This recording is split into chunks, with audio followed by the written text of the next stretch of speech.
Once upon a time, long ago, there was a very strange boy who had no friends at all. His odd behaviour made it difficult for him to get along with people, and he cried many days. However, one day he met a girl who was just as strange as he was.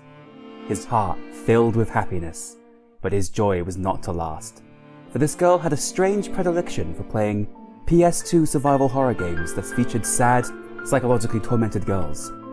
And he kept wondering to himself, how are there more of these to play? Where did she keep finding these games? At first he was happy to indulge her, but it just kept going and going and going. What a strange, unlucky boy. And that kid's name? Albert Einstein. What? No, I know who you're talking about, Ash. Yeah, we're here again, Connor. Here it is. I can't believe you would fucking subject me to this again. After the bounty I provided you, I gave you a little orange fella. I gave you a little orange planet. And wasn't that a great time? Well, when we finished talking about Crash Bandicoot, Connor, do you know what I said to you the second the podcast ended? What? I was like, that was too much fun. We enjoyed ourselves too much during that experience. So we need to get back to what matters. We need to get back to why we're here, and that's talking about my sad girl games. There's Episode, what, is this the 5th one we've done? Out of 29? Whatever number this is. Number 17 by my current count. But no, I mean of sad girl games, Oh, specifically. sad girl games. Oh my god, probably. Yeah. Editing Thunder, you're coming in early. Tell us the number. This is the 4th sad girl game by my count, or 5th if you want to count Resident Evil 2. Wait, why am I doing this? I'm not even editing this episode. Thank you, Editing Thunder. Ash, I'm scared. That's okay, you're meant to be scared. We're talking about a horror game today, Connor. Oh, thank God. What's it about? Well... Alright, hear me out. The PlayStation 2. We're talking today about Rule of Rose. A classic. A classic. With a little more inflection. If you have ever had a perchance for watching Let's Players, like playing horror games on YouTube, you probably know what Rule of Rose is. Yeah. However, if you have lived anywhere beyond that sector, you must be wondering what the hell we're talking about and why the art looks like that. What is happening? You and the European Parliament. That's true. Yeah, well, this is if we had our most controversial episode by our contents last episode, this episode is the most controversial game I think we've covered so far. It is indeed. And what makes Rule of Rose so controversial, Connor? Would you care to tell me about its development a little bit? Certainly. So, Rule of Rose is a game that was developed kind of in-house by Sony, specifically by one of the little companies it owns called Punchline. Punchline are weird. Yeah. So, just to give you the appropriate context before Connor fucks it up. In 2002, Punchline Inc. released Tulip for the PlayStation 2, and it changed everything. The industry was never the same, and everyone was saying to themselves, what will these mavericks do next? And what they did was just as weird in a completely different way. Yeah, Tulip is a game that we are intending fully to cover on the podcast, but not yet, so that makes this order a little strange, but hear us out. Don't worry about it. Tulip is a very vibrant, very jolly, very optimistic game. I was going to say game is a game. Tulip is a game about the power of love overcoming social structures. Yes, whereas Rule of Rose has those ideas in it, but are not tooled in that direction at all. It is, as you say, a PlayStation 2 survival horror game starring a sad girl. It's got a very kind of like grey and brown aesthetic. It's got some very interesting visual elements, but we won't get ahead of ourselves here. Yeah. So, just to kind of shed a little bit more light on this game's development, this is confusing to me. I don't understand this at all. So the reason why this game was made is because, like I said, Punchline made Tulip, and everyone was bowled over. It was crazy. You couldn't go anywhere without hearing about Tulip. And Sony said to themselves, do you know what we don't have enough of on the PS2? Horror games. Now, if you've been paying attention to the podcast thus far, you will understand that that is not true. No, absolutely not. But yeah, this was something that Sony had kind of set aside to have Punchline make. Atlas, who are most famous for stuff like Persona, ended up kind of publishing it. They published it in America, and in Europe it was published by 505 Games. 505, where have I heard them before? Oh, I want to say they do stuff. I think they publish a lot of boutique indie stuff in Europe these days. I'm pretty sure they did Bloodstained. Okay. and games of that nature. But I'm not an expert, so I don't want to say too definitively. No, that's fair. That's Yeah. fair. But yeah, and this game ended up coming out, or at least it was intended to come out, and then rating boards had a look at it and went, hold on a minute. Yeah, so this game came out 2006. Yeah. So it was the very, very end of the PS2's lifespan. It was after, or it was very important for how well it must have done. It was after Resident Evil 4, and it was a traditional survival horror game, so it did not really garner that much attention for positive reasons. Yeah. It got a lot of attention for negative ones. It did.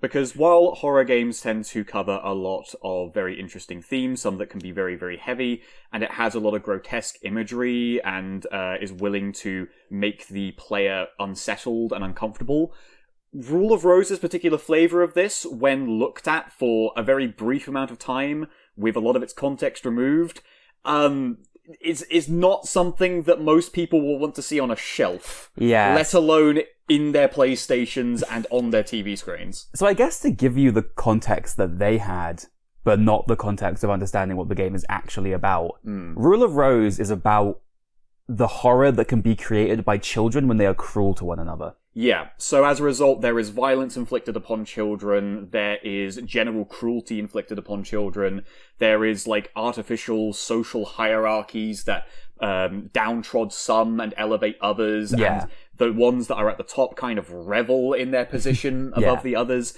And this is on top of the fact that this is a video game, so it's usually gravitates towards people beating each other the fuck up. Yeah. In fact, I even went so far as to read a little bit about this. One thing that was particularly highlighted is that in the game's opening sort of 15-20 minutes, your main character is, buried. Yeah, It's she's buried alive, yeah, it's chucked into a coffin and buried alive, which any censorship board would look at that and be like, wait a fucking minute.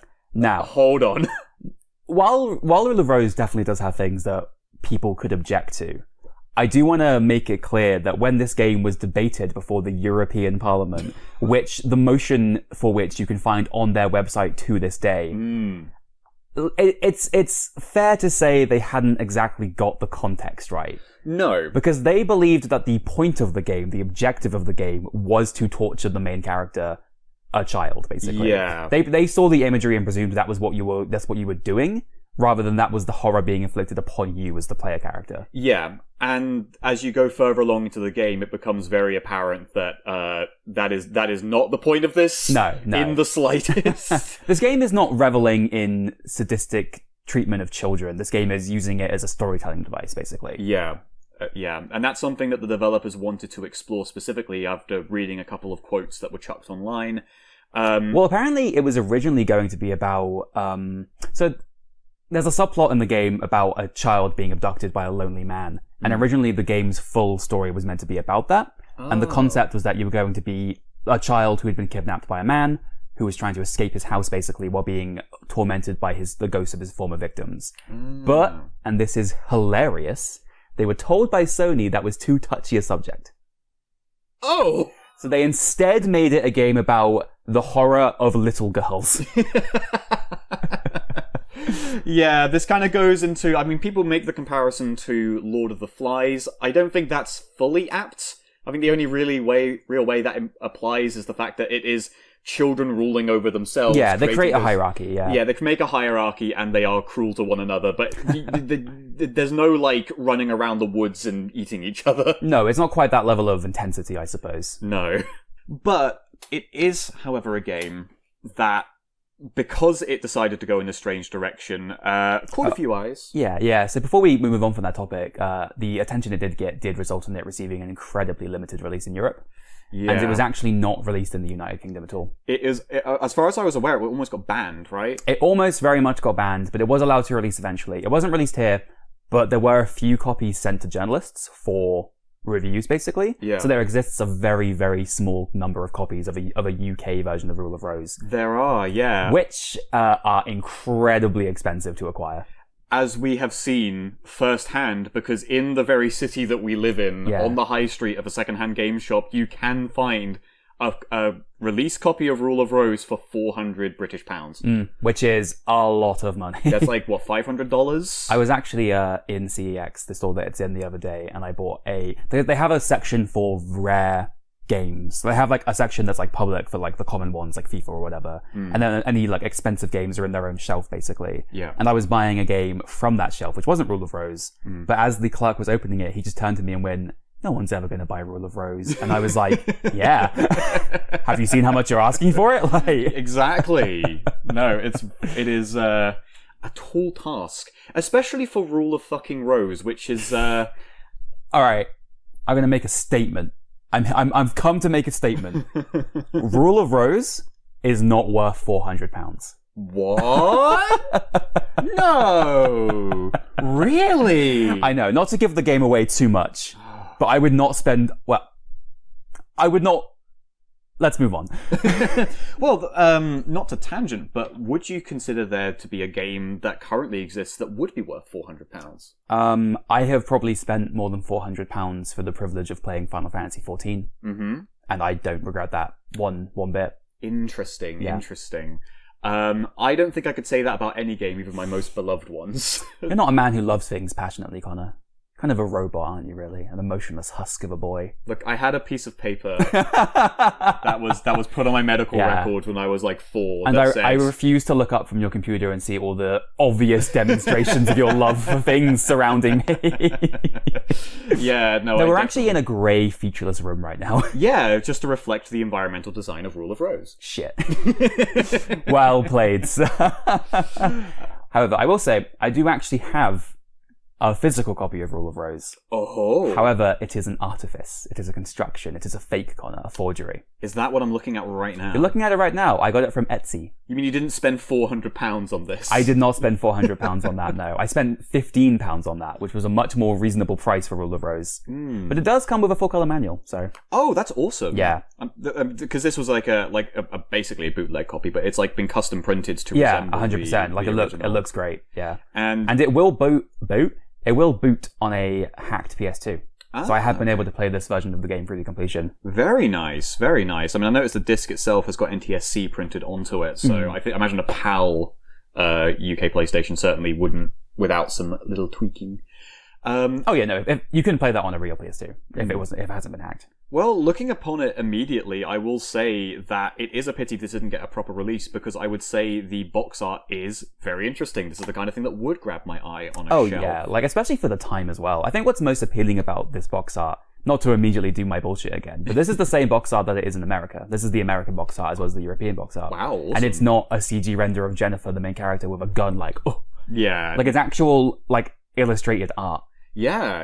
It's got this really nice sort of illustrated style with the red rose encompassing a figure of a woman, as well as a dog kind of dangling from a rose thorn, a little rabbit, a butterfly. Most of these things kind of reflect stuff in the game. Back of the box isn't quite so good. No, the back of the box, someone took the ellipse tool and created little bubbles, little ovals. Made a little mask over several pictures of the game. I love this stray dog drawing. A little drawing there. Editing Ash to zoom in on that. Okay, you got it, boss. Thank you. If I can figure out how that works. I'll teach you. It's all good. But yeah, this is a fantastic physical copy, legitimate or no.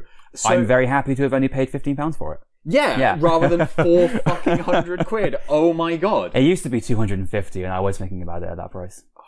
Holy shit. Rule of Rose isn't a £400 game, it's a £250 game.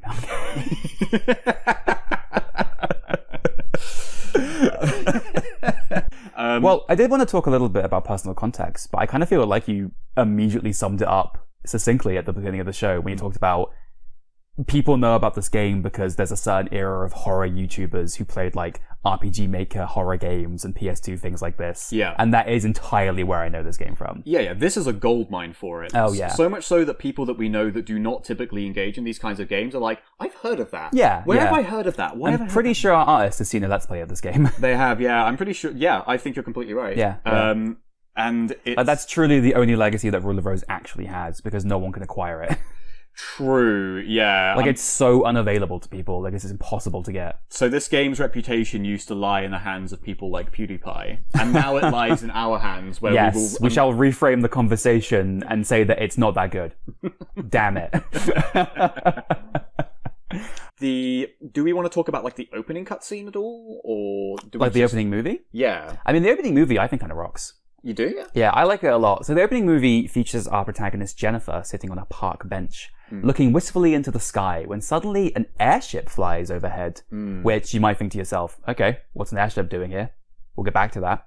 The game then, or the intro movie then cuts to basically a bunch of atmosphere-setting scenes of a bunch of little girls doing slightly creepy things. Yeah. Like, there's a lot of scenes of them curtsying and, like, trying to apply makeup or putting much too much on. Yeah. All things like that, where it's obviously children trying to play at being adults, but not quite grasping the subtleties of it. Yeah, that was the thing that immediately struck my mind with it. Although I will say that the intro, like, not to be a Debbie Downer, but I think that the intro, it goes on for quite a while. Yeah, it's too long. And it's a little strange. Like it's intentionally strange, but it's almost kind of confusing. Where I'm like, what is this about? And I know, obviously, the sign of a good intro is something that makes you go, ooh, I want to see more of this. Yeah. And as a result, laying those mysteries around can be quite good. But I think it's one of those reasons why, like, I don't necessarily think that, like, Silent Hill 2's intro works. See, I like Rule of Rose's intro more than Silent Hill 2's. I feel like Silent Hill 2's is just, like, out of context shots from the game, and you're just like, I have no idea what's going on. Whereas this, I watched Rule of Rose's intro, at least until it gets to the second part. Like, the first part I think is really good, but the second part is a bit, okay, it's just Jennifer walking around with a gun doing survival horror things. Yeah, the second half makes me think of a, like, PlayStation trailer at an E3 conference to go, look, we have a gameplay concept, this is what it's going to look like. But that first half gets me thinking about the game's themes. It makes me wonder what's going on with these children, and it really engages me in the world and the story that we're about to experience. So I rate it highly for that, at least. Fair enough. But then there are a few bits of imagery in it I do quite like, such as how it shows the airship almost moving a little bit like a fish near the end. Yeah, it does. As it's going over the wide moor that this orphanage is kind of sitting over. Well, what I really like about the imagery is at the start when Jennifer's sitting on the park bench, and as the airship, it's like a really sunny, beautiful day in a rose garden, and then as the airship flies overhead, it blots out the sun, and it creates this really dark, murky image. Which, once we talk about the game's story, which will make a lot of sense. I think it makes sense as well for the game's visual style as once it goes to that murky thing, that's what you're more likely to see as the game kind of rolls around. Yeah. But yeah, it has the little rose petals kind of fluttering along the title screen. Honestly, the visual treatment in this game, I think, is kind of immaculate at points. Yeah. If there's one thing Punchline have always done well, they are great at art direction and visual style. I think that they do an amazing job with it in both of their tentpole titles. I don't know if otherwise known as their only titles. They're tent poles, but they ain't got a canvas. I kind of think that the UI and like visual treatment is a step above Tulip as well in Rule of Rose. No, I agree. Yeah, Tulip's is a lot more fun, but it's not very cohesive. Yeah, it's a jumble of weird shit, which I guess suits Tulip's vibe. But Rule of Rose has a real like elegance to it, especially with the music. Yeah. Well, shall we get on to the beginning of the game then? Yes, I'd love to talk about the game's beginning. So, where we find ourselves at the very start is with our main character, Jennifer, who I would describe as being a very frumpy girl.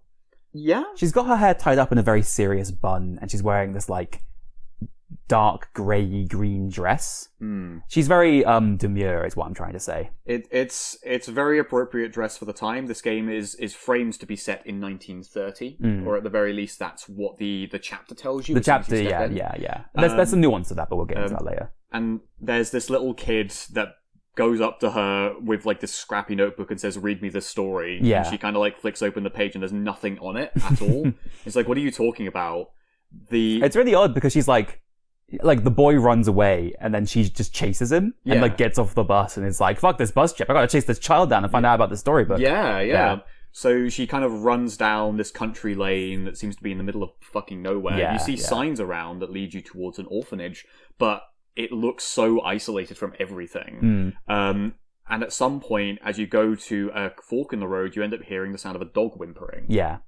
Well, that leads you to the shed, right? That would lead you to the shed, yeah. The padlock in it is unlocked, you step in, and while you don't find a dog, you do find a collar labelled with the name Brown. You then hear a child giggling. kind of for the first time of 5,000 times in the course of this game. Oh yeah, that's one of probably the most consistent fucking soundbite across the whole thing. Child giggling, child crying. Yeah, lots of child sound. Child sound design. Yeah, I can't get to sleep now without my CD of child sounds. But you kind of go up. You go down the other road in the fork in the road, which is labelled as a rose garden, but with a slightly decrepit sign, and that takes you to a gate where you see these children with bags over their heads. Yeah, with faces drawn on them. Yeah, faces drawn on them that are just kicking the crap out of this sack. It reminds me the most of the beginning of Resident Evil 5. Is it because you're in that African square and they're beating a sack, aren't they? I would love to see Chris Redfield in this game. Yeah, fucking doing his haymaker to a child's face. Yeah. Look, Chris Redfield is the equivalent of deploying an angry gorilla into a situation. He will just barrel in and chuck everything around and punch everything. Yeah, so you see these children beating the sack, and it's very unsettling. And they're kind of egging you on, or they're appearing around corners and then running back as soon as you spot them. They're kind of leading you down a path, basically. Yeah, well, the little subtitle text that's typically there to illustrate what you're looking at and what's going on sort of says describes that the young girl trying to refer to Jennifer steps back in horror, and it's one of those things of, it's basically trying to tell you hey, you're not supposed to be going in that direction. That is an interesting point about the narration. It never refers to Jennifer by name. No, it doesn't. And it also never calls her a woman. She's always a young girl. Yeah, you'll find out Jennifer's name through dialogue. Yeah, and from the box, I guess. Yeah. But the dialogue will never do so. And you end up finding an alternative way to go around and into this little orphanage. Yeah, the Rose Garden Orphanage, which seems, other than the creepy children, otherwise is completely abandoned. Yeah, you don't see really many adults in this game at all. No. There are 4 adult characters from memory. Yeah. And when you ultimately go into the orphanage, you're just basically chasing this fucking kid around, trying to find where the hell you're going. Which actually leads us to one of our first things about this game, which is that the orphanage is way too big. Yes, it's huge. It's very, very difficult to navigate properly. I mean, it was one of those cases where I'm an explorer. I like running around in games, and it did result in me getting almost kind of lost. Yeah. Because I was like, oh, I'll try this way, and it would let me go there, and I would just be walking around this completely empty orphanage with nothing to do for ages. It actually brings up a really interesting point about games, which is that do games have to have things in them for them to be worth exploring? There are reasons why the orphanage is so big. One, because it features an actual level in the game's story, and because later in the game you do get to explore with more things to look at. But is there not a benefit or an advantage to having this large space that suggests something about life at this place, even if it isn't you're finding things for the game's mechanics, if that makes sense? I think that there is a purpose to it, which I think is reasonable. I think just as far as the kind of context of when we were playing this, and also when I was playing this just to get notes, I was kind of under a time limit. So I think that added a certain level of pressure of I need to not be fucking around here. But if I had the time to kind of soak in the atmosphere, there was stuff that I was appreciating about the environment design. The little bits of storytelling that you can observe from the way the sets are arranged and things like that. Yeah. I mean, in a way, to kind of give the game's themes a little benefit of the doubt, it did have a certain level of childlike wonder of going around this place and trying to figure out what's going on and absorbing this atmosphere. Although I think on the first playthrough it can be quite difficult because you don't have any context for why you're there. No, not necessarily. I mean, the quickest way is literally just follow anywhere these fucking children are. Yeah, it's following the children. And I believe, did they lead you to the filth room or to the attic? They take you to the attic, I believe. I think you can find the filth room. Yeah, which is just it's like a dirty room for cleaning or something like that. Yeah, but you find a doll, like a tattered, life-sized doll, with a dress that looks strikingly familiar to your own.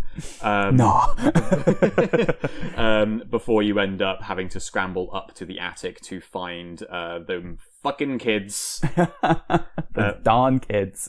Who are really starting as they intend to go on, by being the worst. Oh yeah, they lead you up to this attic only to creepily tell you about a funeral, and then that's when... Oh yeah, a voice plays over the intercom, doesn't it? Where it's ladies and gentlemen, please come down to the courtyard for the funeral. Yeah. And you go down there, you see 4 figures with bags over their heads, kind of chanting at this grave. And when you go down into the inner court of the orphanage to go and have a look at it, Jennifer just instinctively starts digging up whatever was there. Yeah. The dialogue straight up says she just feels a compulsion to do it. And as she does so, she rips open the lid of the coffin, finds like just this like bloodied sack. Yeah. And then the bagged sort of children kind of come around again. They surround her, talk about how filthy she is, and just push her right in. Well, before that, they drench her with water. Oh, they do drench her with water. Yeah. And as she's getting drenched with water, that bloody intercom goes off again and says, "Hey, thank you for joining us for our flight." That's actually how you get into the orphanage. You find a little slip that's scribbled as a boarding pass. A boarding pass. Yeah. And it says, "Thank you for joining us on our flight. We'll be beginning to part ways immediately." And they push you into the box, nail it back shut, carry you along, and next thing you know, you wake up in a very unfamiliar place. It almost looks like very nice. Yeah, it looks like a child tried to create a saw trap a little bit. You're like Jennifer's like tied to a pole. There's like a pair of scissors that's strapped to like a string. And over this intercom, the intercom now directly addresses Jennifer by name. Oh, I also will note for the mystery lovers out there that this room is also referred to as the filth room. Ah, yes, that's true. That's true. Where the girl on the intercom refers to I think her it's by meant to be a name. boy.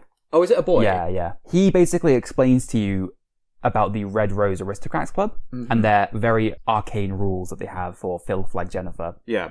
And he also says that Jennifer deserves to be punished, don't you? And you can say yes or no and give these little answers. It's creepy because if you say yes, he says, "You're not so stupid after all, aren't you, clever girl?" And it's like, oh, it makes my skin crawl. Yeah, it is. British orphans just have that power. Yeah, it is uncomfortable, uncomfortable phrasing across the board in the game. There's an obvious amount of malice in this person's voice. Like they explain to you that what you are obligated to do as a poor member of society is to offer gifts to the Red Rose Aristocrats once a month. And if you say, well, even if you say yes, they'll say, "Good, because if you don't, I'll kill you." And it's like, okay, cool, thanks. Holy shit. Well, it leads to you getting out of this room. I mean, there is a brief moment where you discover what the save mechanic is, which is to create these little scarecrows with buckets on their heads. Yeah, and it's called Bucket Night. Bucket Night. Yeah. Bucket Night has difficulty remembering things, but can give you little hints on what you're doing in the game. And they aren't good hints, but oh no, they're terrible hints. I'll go to Bucket Night, being like, "Hey, Bucket Night, I'm lost. Where do I go?" And it says, "Well, you need to do your objective, right?" And I'm like, "Yeah, I knew that." And it says, "Do you want to save the game?"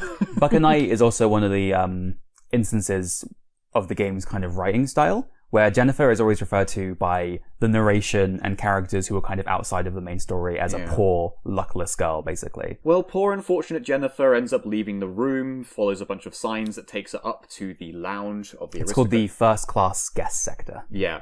And the environment that you seem to be around is like, it's almost like a large facility / train, it looks like, from what you're looking at right in that moment. Yeah. Because it seems like you're in the cargo area, it's labeled. Yeah. And as you go up the stairs and sort of past all the facilities, you end up going into a rather nice looking lounge, like actually. A stately looking lounge, with really nice furniture and stuff. Yeah, it's impossibly big to be a train. It's a bit weird to be a house.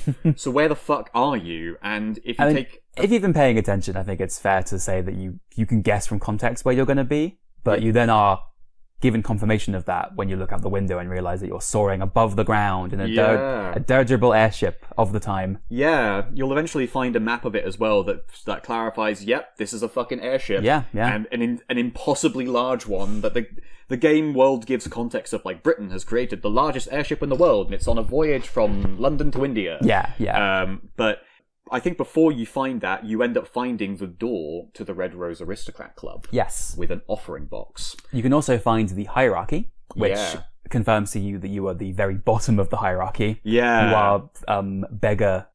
Jennifer. Beggar Jennifer. And as a beggar, anyone in the lower classes is demanded... What is demanded of them is to collect offerings, specific offerings, to provide to the Aristocrats Club in order to be allowed access to it. And that becomes your loop, really? Yeah, that's the idea. Every level is a month of in-game time. Well, not like actual you spend 30 days doing stuff, but it will move from month to month once you do each gift, basically. Yes. That's the opening. That's how Riddle of Rose gets you going. It does. Which I think it's an effective opening. Yeah, I think so. It's very surreal.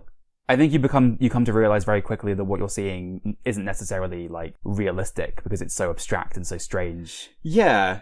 I mean, it's the environments are impossible. The creatures around you are odd and strange. The people around you are arguably even stranger, even if they don't look it. And I think the division between this game and a game like Silent Hill, which is also obviously set in a supernatural town that can do unrealistic things, is that Silent Hill kind of offers to you an explanation, or at least like an understanding of what's going on and why strange things are happening.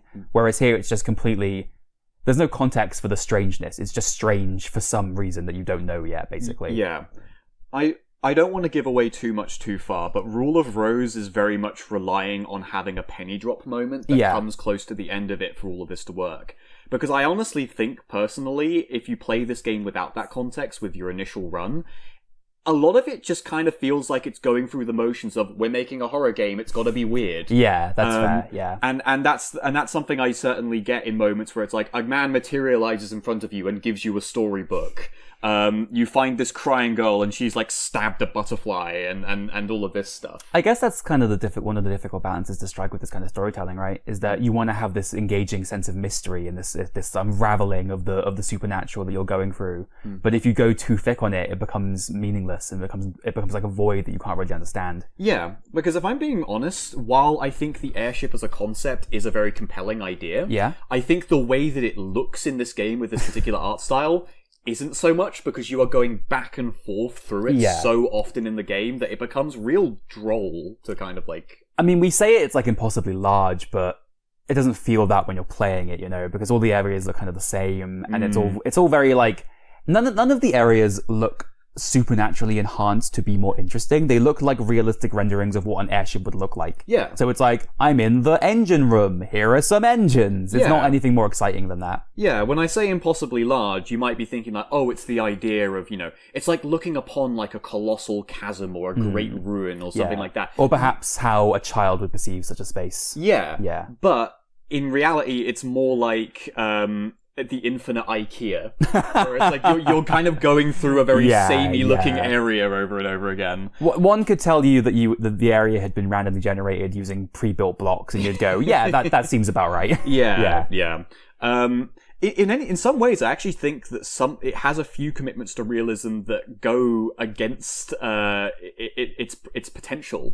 The fact that when you go to, say, the guests' quarters and that kind of thing, you're in rows and rows of samey-looking doors where it's like, can I go in here? No. Can I go in here? No. And it's like, well, you can do something to like limit that, and like you might be thinking like, well, then it won't make sense. It's like, yeah, but this place isn't supposed to, is it? Yeah, it's strange. It's similar to the Orphanage, where it felt like the developers were committed to creating a realistic space rather than one that suits gameplay. Yeah. Because a lot of the issues with level design that we have in this game, which we'll get into later, are because they dedicated themselves to making an actual airship space with all the requirements that such an area would need. Yeah. And it feels, I guess, superfluous. Like, I'm pretty sure there's like a very high proportion of rooms in this game that you don't ever need to go into. No. And you think to yourself, then why the hell are they here? Yeah. Look, I actually think the Orphanage does better at that, where it feels like the rooms, even if they might not have an in-game concept, they feel like they have a real-world purpose. Yeah, like a meaning. That makes you go like, oh, you could potentially... something could happen with this later on. Yeah. Whereas the airship, it's like, it's such a big space that the limited team of designers here were just like, oh, fuck it, whatever. You'll go into this closet at some point to pick up an item, and then you'll leave. Whatever, who cares?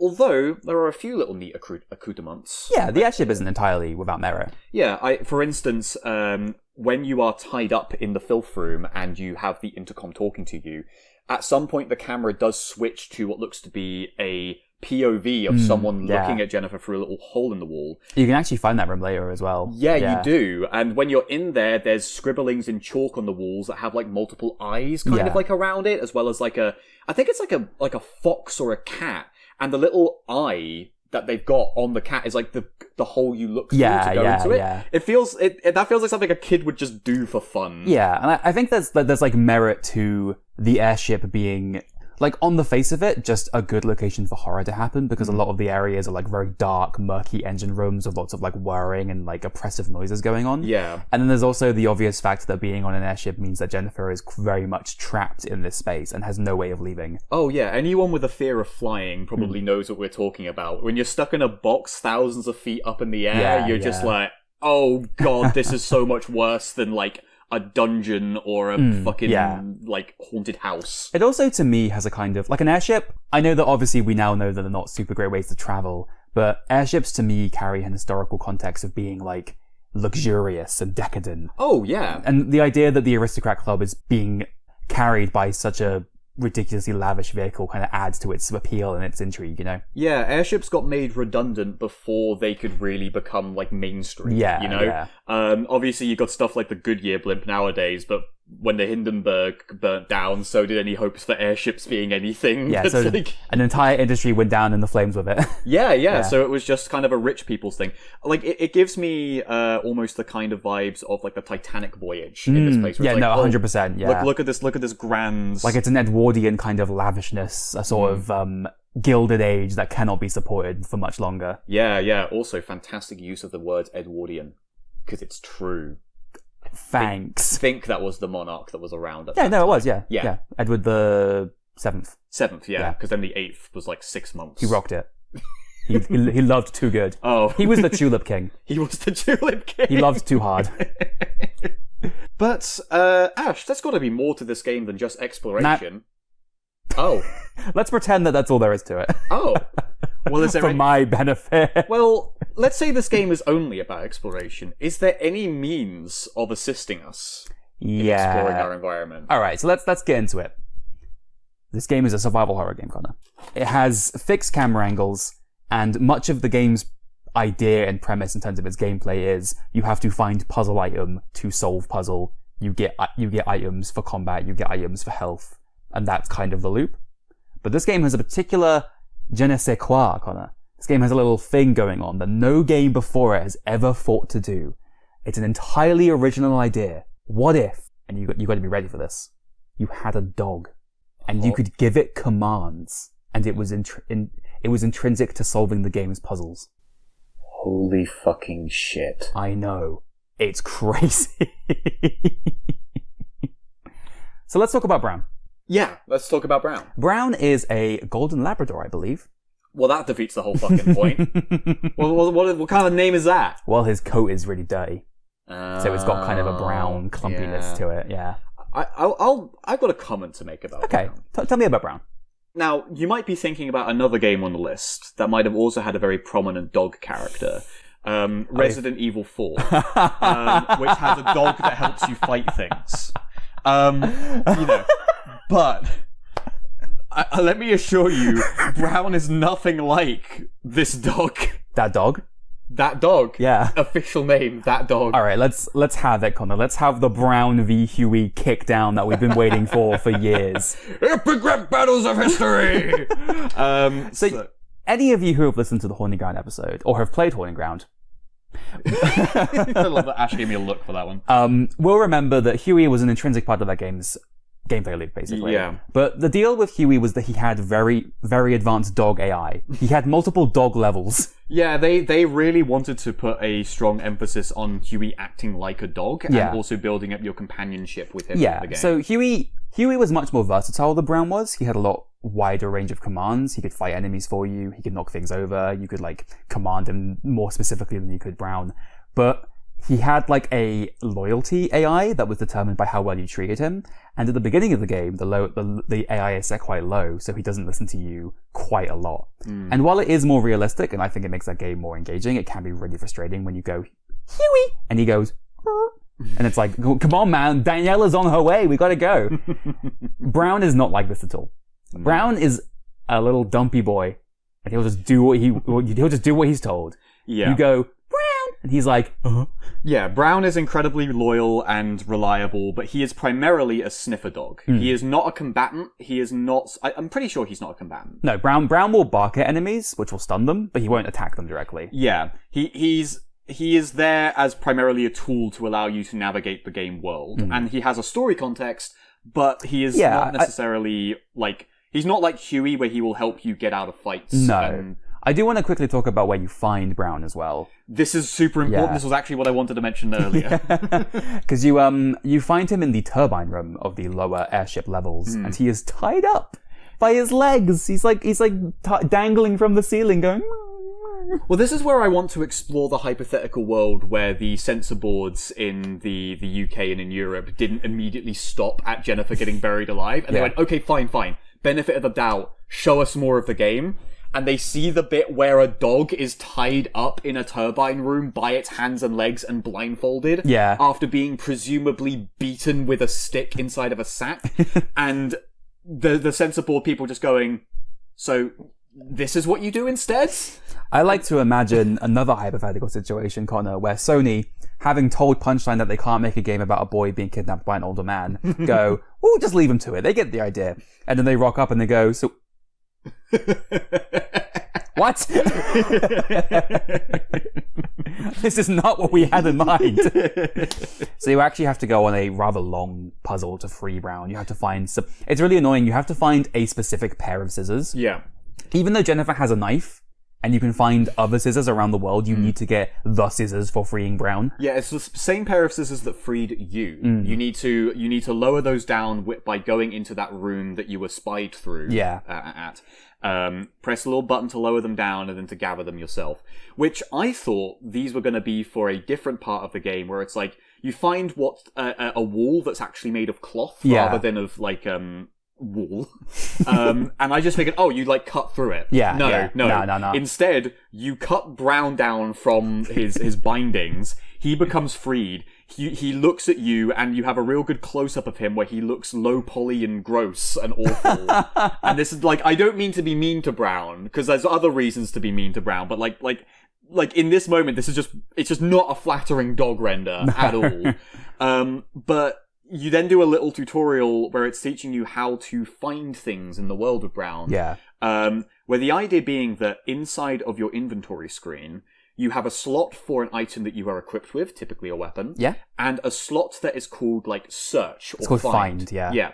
The idea being, if you put something into the find section, and you press the triangle button to command Brown to find it, he will sniff around the world trying to look for it. So if it's a story-sensitive item, like a rag that belonged to a maid, then Brown will sniff around trying to find the maid. But if you put in, say, a biscuit, which is a healing item, he will instead sniff around to try and find more biscuits. And that's typically, that's pretty much the main structure of the game. Yeah, you might think at first blush that it's like, oh, okay, that's a really cool, like, optional system to help you find items in the world that you're struggling with. No, you idiot. You foolish people.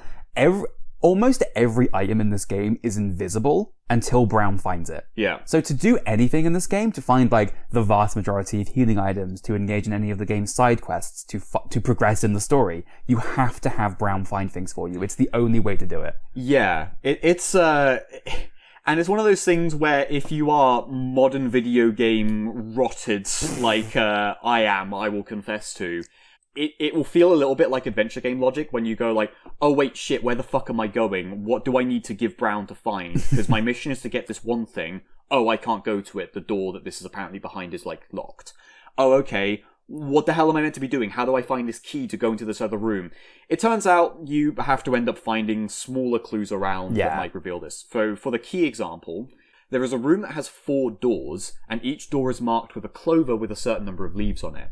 You need to find a key that has that number of leaves on it. Yeah. At some point, you find a broken leaf, and my immediate instinct was, oh, I'll combine it with the one leaf key and like glue them together to unlock the second key. Foolish child. Yeah, which is what you would do in probably another survival horror game. Yeah. But no, instead you need to have Brown sniff the missing part so he will go and find the 2-leaf key so you can go into the 2-leaf room. Yeah, I mean the game has like, I guess I'm like trying to guess, it's like 9 levels.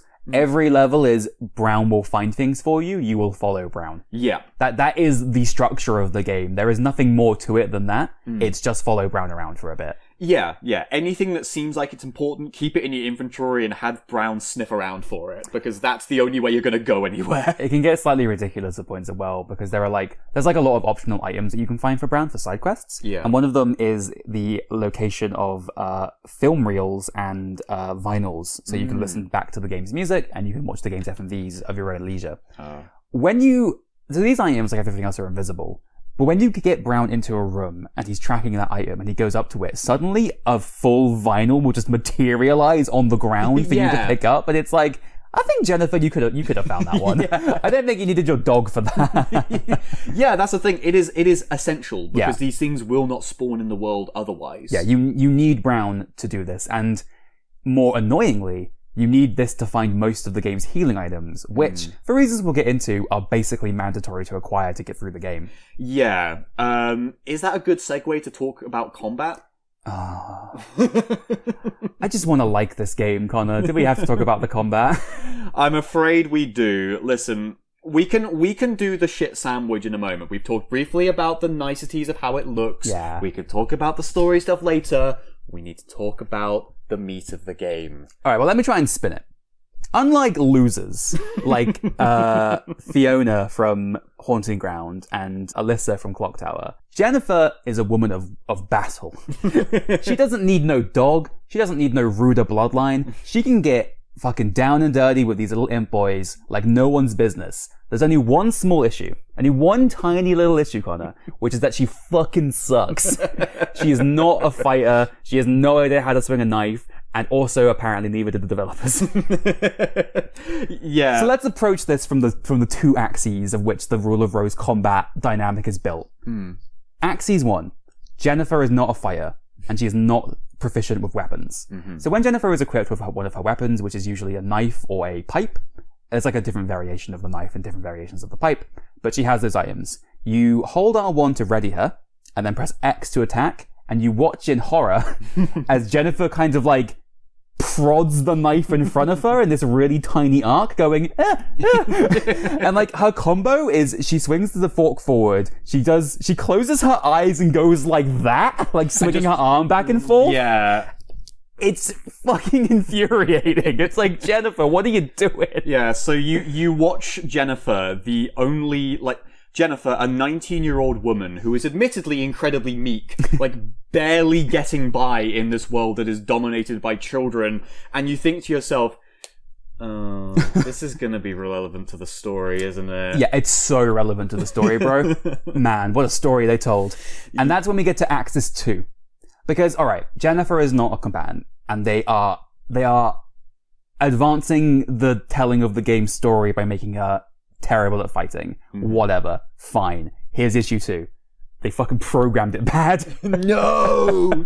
So it's not even well designed. No. It's the hitboxes in this game were created by Satan himself. Like, they make no sense. You can go right up to an enemy and you swing, and Jennifer will just clip right through it, and you're like, what are we talking about? What do you mean? See, when we played this in 2021, I was willing to give this game the benefit of the doubt in a lot of things. Like, Rule of Rose, by its conception, is not particularly my cup of tea. But it seemed like an interesting game. It seemed like an interesting game that I was still willing to, go through. Yeah. But we then got to combat. I remember trying to fight things and being just like, Ash, this is a fucking nightmare. So I did the second playthrough of this game for the purposes of this podcast, and one of the most infamous encounters in this game is with a character called the Mermaid Princess, which we'll get into detail later. But the point I want to make right now is that when I fought her, there were several instances where she came down to attack me, I ran up to her, and we stood there for 20 seconds swinging at each other, obviously hitting each other, and neither of us got hit. Like, we were just like doing like a childlike fight, like squibbling our arms next to each other, and just nothing was happening. Ash, themes, Ash.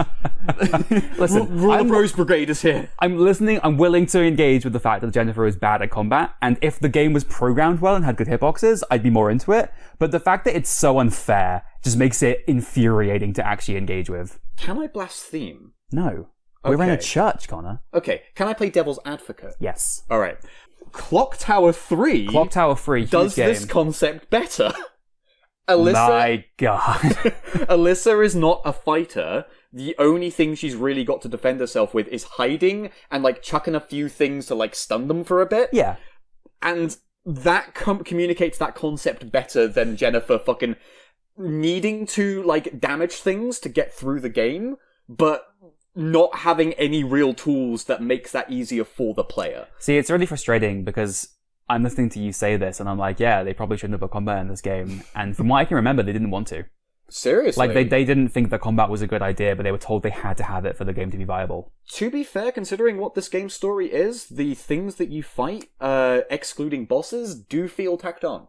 Yeah, should we talk about the imps? Yes, the imps. You find these ghoulish, deformed, like, they look like other children, really. Yeah. That typically, they either have, like, featureless faces with, like, big black voids for eyes and mouths and no noses. You know that painting, The Scream? Yes. They look like that guy. They look like the Scream if you combined it with Ghostface from the movie Scream. But sometimes there will also be variants of them where they will have animal heads. Yeah. So typically it will be of a rat or a fish or a rabbit. I'm pretty sure I've seen a rabbit. It's rabbit, fish, rat, bird, pig. Pig. Yeah. Yeah. The bird ones are the worst. The bird ones have, like, really long necks, and they just, like, do the little bird peck at you, and they just, every attack they do knocks you down. Oh my god. And it's infuriating. They're so hard to fight. Oh, fucking hell. Yeah, no, this game was fucking infuriating to go through as far as combat was concerned. Yeah, not to jump the gun on the fun rankings, but I actually feared for the list's viability when we were playing this game, because you were getting so angry. You were, like, sitting there as we were wandering through another bland featureless corridor of the stupid airship getting chased by imps, and the music was going... Yeah. And then you were just like, Ash, this is fucking terrible. No, I distinctly remember one bit where I remember we were just going back and forth through this fucking place, and I think we ended up going by that child that is constantly crying, and I just yelled, "Shut up!" at no one in particular, at nothing in particular, just the game, for having the fucking gall to just assail me with this. I think you were just getting sensory overload. Yeah. I was, yeah. I don't remember, because I remember it was primarily me playing it, but I don't remember how many times we had to swap. Yeah. There was definitely a point where I was just like, I'm gonna go lie on my bed for 10 minutes. Let me know when we find the fucking keys to Gilgamesh's house or whatever the aristocrats are after today. Yeah, it was, it's a real, like, millstone around this game's neck. It drags it down so much, because what happens is that there are two wolves inside of you. One of them is really bland because it's the brown finding stuff, and one of them is stabbing you in the gut constantly. And those are the two extremes that the game swings between. And it's just like, Rilla Rose, you're breaking my heart. There are two wolves inside of you. One of them is Huey, the other one is Brown.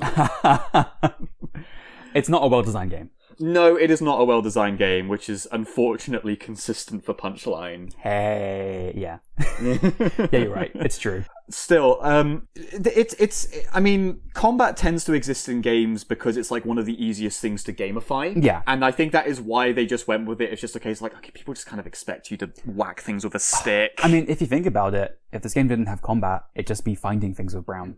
Yeah, it'd just be wandering around aimlessly for like 5 hours and then the game ends. Then it should have been more like a point-and-click adventure game. It should have been. It should have been built more around puzzles and such. Yeah. But because this game has puzzles, but they're very few and far between. Because most of the puzzling is just Brown finding stuff. Do we have any more to say about combat? I have a lot more to say about combat. Oh, well, then please elaborate. So the saving grace with the combat, Connor, is that most imps are perfectly avoidable. For the vast majority of the game, you are able to just run by them. There'll be a few rooms where you're trapped with them and you have to slay them to progress, but they're kind of few and far between. However, this game has boss fights, Connor. That can't be avoided. That can't be avoided, and they are perhaps the worst boss fights of all time. Let's talk about the first two, because the last one will be a huge spoiler. All right. So the first one is in the Sector 7 cargo bay, and it's against he's the headmaster of the orphanage that the game is set in. His name is Mr. Hoffman. Yeah. And he's been, like, tied up, I think. Like, he's, like, got all these ropes binding his arms and face, basically, and he's just sort of, like, swinging his arms around, making perturbed British noises, going, oh, whoa, whoa. Which I would assume is kind of metaphorical for, one, the fact that he is very high-strung. Yeah. And secondly, because it seems like with the way some of the superficial dialogue exists in the game, he seems to be a character that felt kind of compelled and obligated to run the orphanage. Yeah. Like, there will be story context for this later, but he is missing in the events of the game, and Yeah. it seems to be because he decided to leave. The vibe I get from Mr. Hoffman is he is a man who demands respect over having earned it. Yeah. Like he's like, I'm the headmaster, so you should respect me, even though I'm abusive and horrible. Yeah, and I yeah. don't actually do my job very well. Exactly. But obviously, the characters who are all children have no power to oppose him in any meaningful way, which you could see is why they started the Aristocrat Club in the first place. Yeah, they wanted to seize their own means of control by basically repeating those steps and inflicting it onto others. It's just Yeah. a cycle of... Love a good cycle. Oh, yeah. Anyway, so Mr. Hoffman's boss fight. Oh my god, Connor. I can't. On my notes, I didn't write anything other than the hate will see you through. Because he is so annoying. He just, like, is constantly attacking, and he has no delay between his attack cycles, so he's just, like, swinging his arms around and knocking Jennifer over constantly. And he does this one move where he'll knock you down, and then as Jennifer is getting up, he'll be slowly winding up, and you can't get up fast enough to dodge it. So he can just stun lock you. And it's infuriating. And he takes like 40 hits to kill. And it's just, oh my god, it's the worst. It's maybe the worst boss fight experience I've had in a long time. It's so annoying. Oh my god. Well, this is a complete enigma to me. Yeah. I think, like Lost Planet, I've blocked out a lot about this game. Do you remember anything about the second boss, the Mermaid Princess? I remember the Mermaid Princess, Ash. Yeah. I remember this was the point where we gave up. Oh, yeah. So we didn't actually talk about when we played this game or the context we were playing it in. I think it was like 2021? Yeah. Yeah. We could not beat this game. We obviously hadn't been engaging with its mechanics too deeply because we had been trying to get through it because of all the reasons we talked about previously. Yeah. So when we got to the Mermaid Princess, who was the game's second boss fight, we hadn't really acquired that many healing items. And every guide for the Mermaid Princess that I've ever read basically says, okay, this is really annoying and stupid. You just need to have enough healing items to tank through it, basically. So we were kind of fucked. Yeah. And I was like, all right, Connor, we had to give up playing Lost Planet 2 recently because we couldn't beat that stupid worm. And I want to see this game through to the end because I'm kind of engaged by what's going on. What if we just cheat? That's right. We're gonna cheat. Yeah. So We sacrificed our game of pride, which we had. we definitely, yeah. Look, we tried to prove that we had it by beating Lost Planet 2. Didn't happen. And then we were like, you know what, Ruler Rose, that'll be a nice, easy, breezy time. Wasn't so. I hope it does not surprise you to know, dear listeners, that after talking about how much this game costs to get a physical copy of, we didn't play this on a PS2. We were emulating it on Connor's illegal PC. Ooh. Yeah, which he does all of his crimes on. I am the only place for game preservation. Woo! Everything that you've bought since 2008 will be useless without me. Man, it's a bummer for all the food you got. What do you mean? You said everything you've bought since 2008. What, I just bite into a carrot? I'm like, there's no point to this. Melts away. It's like the soot in my mouth. So let me tell you about the Mermaid Princess. The Mermaid Princess is fought in a boxy room with a bed in the middle.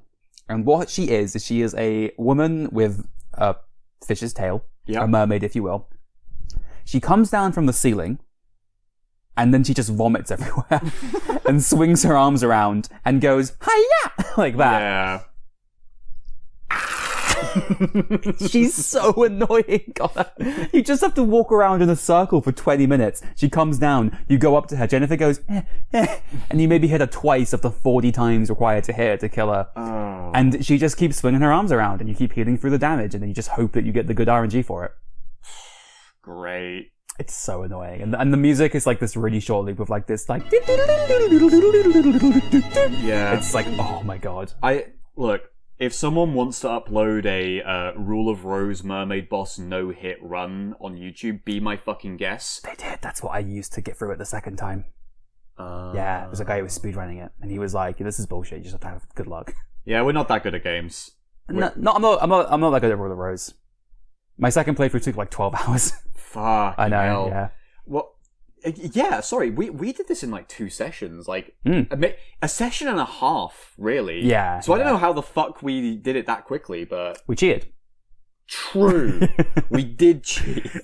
And I also spent my second playthrough like using brown to find like 50 marbles so I could individually trade each one into the Red Rose Club so they would give me a scone.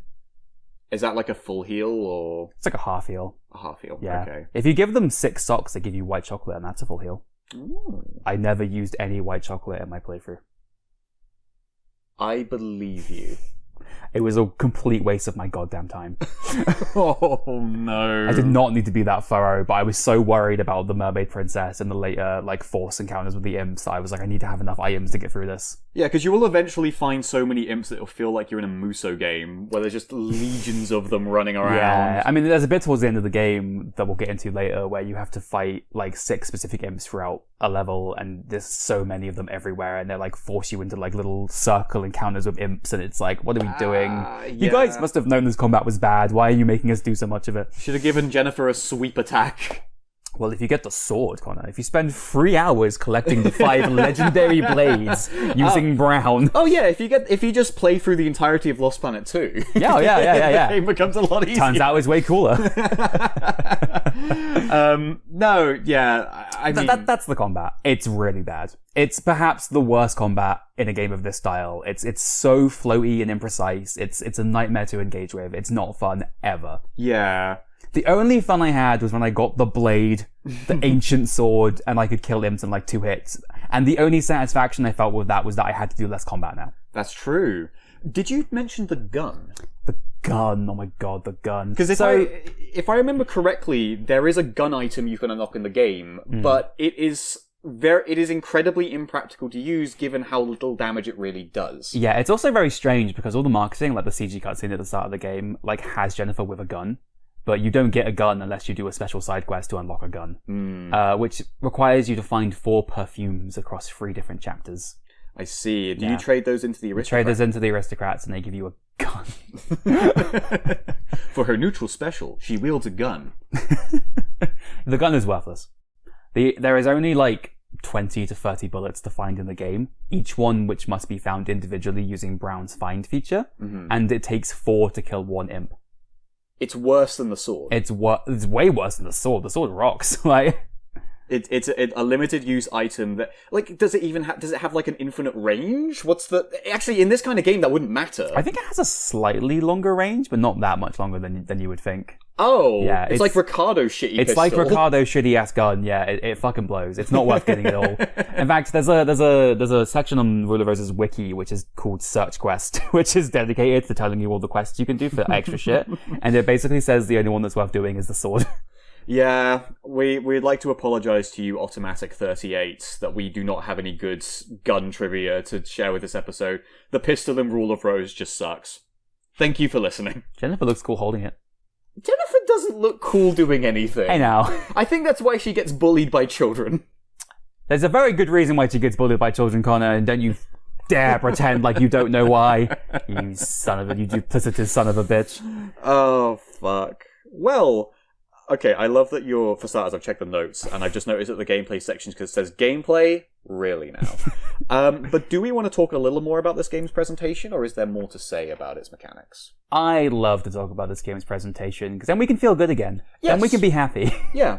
So, the thing about this game is that while it has a lot of muted colours, and typically you'd associate those with a game that's very drab and dull to look at, and in some cases in this game, I would agree, I think the general art direction in this game, the way that it looks and the kind of the mise-en-scène, for those of you who did media studies, is fantastic. Oh yeah.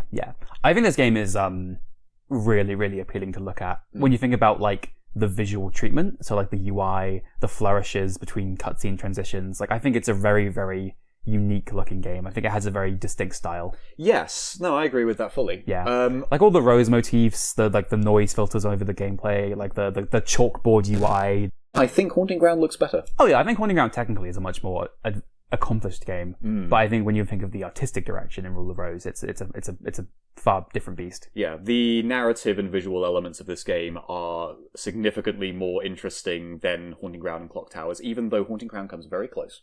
Haunting Ground has some really great sets. Like it's a really, really cool game, but I think Rule of Rose, in terms of advancing its story and its themes, the presentation does so much for that. Yeah, I would agree wholeheartedly. And that's doubly so for the music in this game, Connor, which I think is absolutely lovely. Oh no, I think the tracks in this are really good. I think they are unfortunately short for the length of game that exists around them. Yeah, that's probably true, yeah. But they're great. Given that the whole idea of this game is that there are children pretending to be aristocrats, the music reflects it. The music is trying to be very royal and noble. It's like all violins and piano. Like it's very elegant sounding. It's very baroque. I think there's like cellos and stuff. Like a very deep cello, if I recall correctly. Yeah, that's for one of the earlier levels. And there is a vocal track, which is called... Is there? Yeah, it's called A Love Suicide. Is that what plays near the beginning of the game? It plays in the intro. Yeah. Yeah. Because I remembered that. I briefly visited this game today just to like get a little bit of familiarity with it, but I'll confess, viewers, didn't get all too far. I beat the entire game again.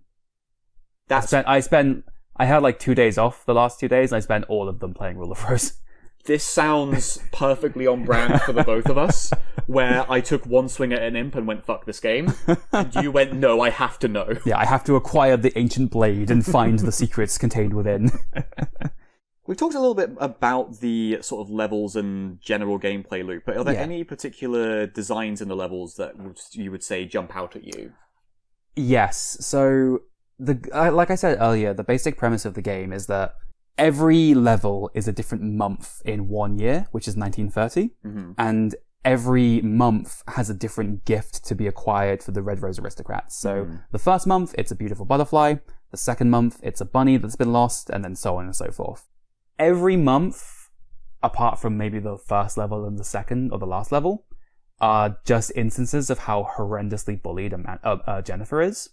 Because once you've acquired the item that the girls want from you, they are not happy about it. Like, oh, Jennifer actually delivered and we have to let her in. So the kind of point of these sections is to demonstrate that these children are incredibly cruel and like duplicitous and two-faced, and like they revel in doing things to Jennifer to humiliate her, basically, for reasons that you don't quite understand at this point, other than the fact that children can be cruel. Examples of this includes rubbing Jennifer's face with a rat on a stick. Yeah. Putting her inside of a kind of an onion bag and then pouring bugs into it. What are the other ones? Like drenching her with water again, burying her alive. Just all things that are really, really horrendous things for children to do to each other. And they really get across the sense of this, that this aristocrats club is basically just an excuse to put a pretty face on their, like, unabashed cruelty. Yeah, well, the developers of this game talked about how they wanted to emphasize the fact that children can be really fucking mean. Yeah. But they don't really comprehend how mean it actually is. I think the thing that I conclude about its themes or its story is that children will always play adults, and this is equally innocent and sweet and cruel and horrifying. Yeah. Because they don't understand why adults do these things, and they just do them in their own childlike way and twist their meanings. Yeah.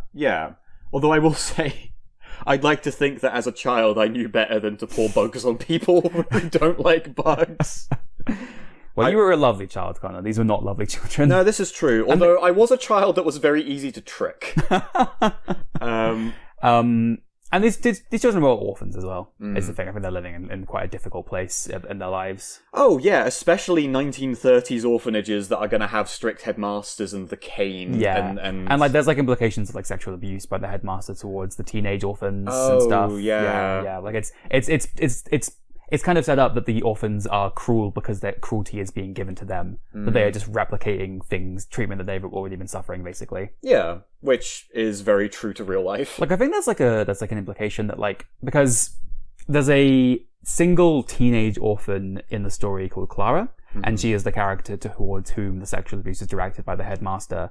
But there's also a girl called Diana, who is the oldest of the children orphans. Yeah. And there's an implication as well that as she gets older, the headmaster is having more interest in her as she gets closer to the right age for him to do terrible things to her, basically. Gross. And like, you see scenes in that game where Diana is accosted by the headmaster and then turns around and is cruel to Jennifer in a way that implies that she's doing it because that's how the adults around her are making her feel, basically. Yeah, it's that trickle-down effect. Yeah, it's pretty fucked up. I think the other thing about the levels I want to say is that Jennifer is weirdly passive about all this. Like, she will never resist anything the orphans do to her. She just takes it without any... Like, my Jennifer has a sword and a gun, but she never will fight back against the children's torment. She will just accept it wholeheartedly. Yeah, and I understand why. Yeah. But it's one of those things where you see Jennifer go through so much abuse, and you're just sitting there like, just stand up for yourself, girl. My God, you are like 10 years older than these people. But there is a very good reason why. There is. Yeah. This episode should just be called "We'll Get to That." Like we'll elaborate. Well, I think we were intending to go through the levels more one by one, but I'm not sure if it actually would be that smart to do so. I don't think so. Yeah. I also think that this might honestly be one of those games where we've obviously been quite coy about it. Yeah. And because there is like a twist that makes it make all sense, or that makes it all make sense, and we don't necessarily want to get into it before we give you enough time to turn the episode off, basically. Yeah. I'll reflect. This is another thing I'll reflect on later on. But for now, I'm going to say, if you have any interest in this game's story, spoilers ahead. We'll start talking about story stuff relatively soon. Yeah. And I'll put a timestamp sort of further on into the episode when we start talking about conclusions and things. Great, but yeah. if you have an interest in this game's story, if you've been intrigued about it, maybe not so much to play it, but at the very least to see it by other means. This is your time to run away. Yeah, here's your warning. So, shall we unravel the mystery behind this dark, tragic tale, Connor? The mystery of the Red Rose Aristocrat Club and Jennifer's strange demeanor. What's going on there, buddy? I don't know. I'm trying to remember if demure was the right word. Demure probably works. Some would say meek. I think meek is closer. Placid. Placid's a good word. Yeah. Look at you, little Miss Wordsmith. Yeah, they gave me a piece of paper. There are two paths in life: autism or an English degree. If you are one of those people who've got both, let us know in the comments. If my mum is right, then I do too. Way! She suspects that of me. Anyway, so if you are interested in not hearing about the game story, we would advise you to turn away now. Come back later for the Tumblr Minute. No, that is important. Come back for that. Alright, so the super important foundational thing that you have to understand to get Rule of Rose's story is that everything that happens in this game is completely fictional in the game's universe. Everything that happens on the airship, everything that's happening within the airship is happening inside Jennifer's mind. And it's basically a way for her to deal with the level of trauma that she got while at the orphanage. Mm-hmm. So let's tell that tale, shall we? Gladly. So, Jennifer is a young girl with living parents. That's her favorite feature about herself. Who have decided to take her on an airship trip to India on I think it's the R101, which is the biggest airship in the world at the time. Yep. Which, I was going to say unfortunately, but it seems pretty standard for airships, crashes. And Jennifer's parents are both killed in the ensuing carnage. In fact, the only survivor of the whole incident is Jennifer. Oh my god, survivor's guilt. Yeah, she curled up into a little ball and bounced out of the airship like a beach ball. At which point she is apparently found by a police officer called Anthony Doolittle. Well, does he do anything in the show, in the story? Nope. Well, that explains why he's a Doolittle. He actually borfs it, Connor, because in the chaos of the reporters coming to report on this scandalous scene, she is actually kidnapped from the police officer by a man named Gregory Wilson, a local pea farmer. Oh! We're talking PEA, right? We're talking PEA. He farms peas. Okay. Yeah. Eat your peas, Jennifer. Eat your peas, Jennifer.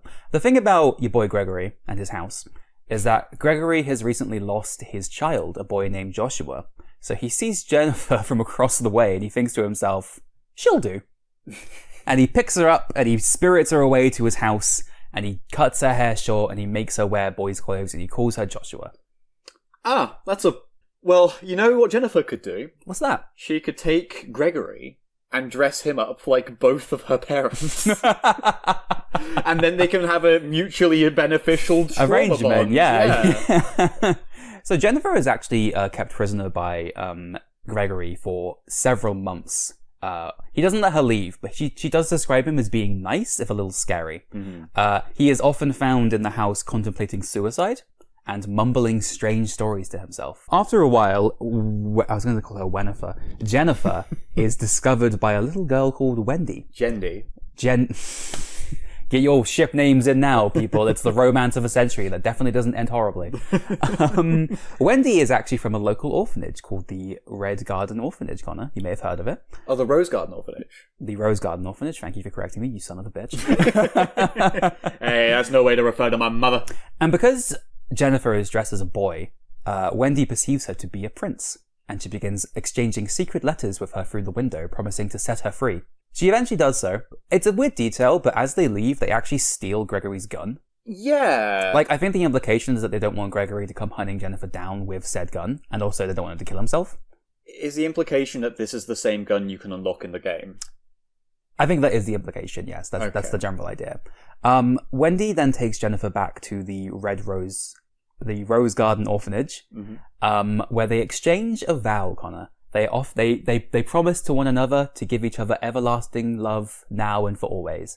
And they exchange a teddy bear that Jennifer has and a brooch that Wendy has. So Wendy has the teddy bear, Jennifer has the brooch, which is actually, you can see on her outfit throughout the entire game. Okay. When they get back to the orphanage, Wendy has already established the Red Rose Aristocrat Club.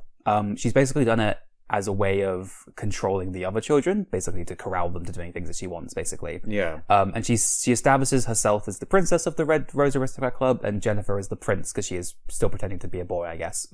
This is all in lovey-dovey, all goes great for a while. No one really likes Jennifer, because she's awful. Everyone hates Jennifer. Terrible girl. However, this happiness is not to last, because eventually, Jennifer finds a dog puppy. This is when it begins to transpire that Wendy is slightly crazy.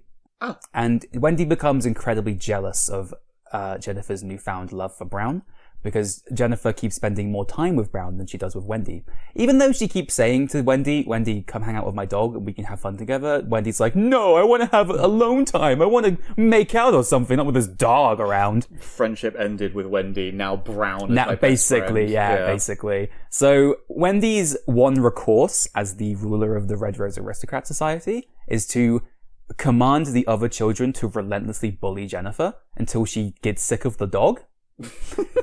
Which doesn't seem like a very well-conceived plan, but... No, that would just make her closer to the dog and further away from everyone else. So Wendy, being a child and also being meek by disposition at her own admission, lets herself be subjected to this bullying, only carried through all the pain by her companionship with Brown, which is quite the backfire on Wendy's plan because it actually makes Jennifer much more close and dependent on Brown. Yeah, I would have assumed that she was hoping that Jennifer would become more dependent on Wendy, but given that Wendy is so enraptured with the Rose Aristocrats Club, of course that's not going to work. No. So Jennifer is relentlessly bullied by the other girls who are horrible and mean and stinky. And this goes on for 4 months. 4 long months, Connor. That's basically forever for a child. Basically forever for a child. Wendy eventually gets the idea that this is not working, so she comes up with her next daring scheme, her next incredible move. She commands the other children to kill Brown. And they do so. And then she's like...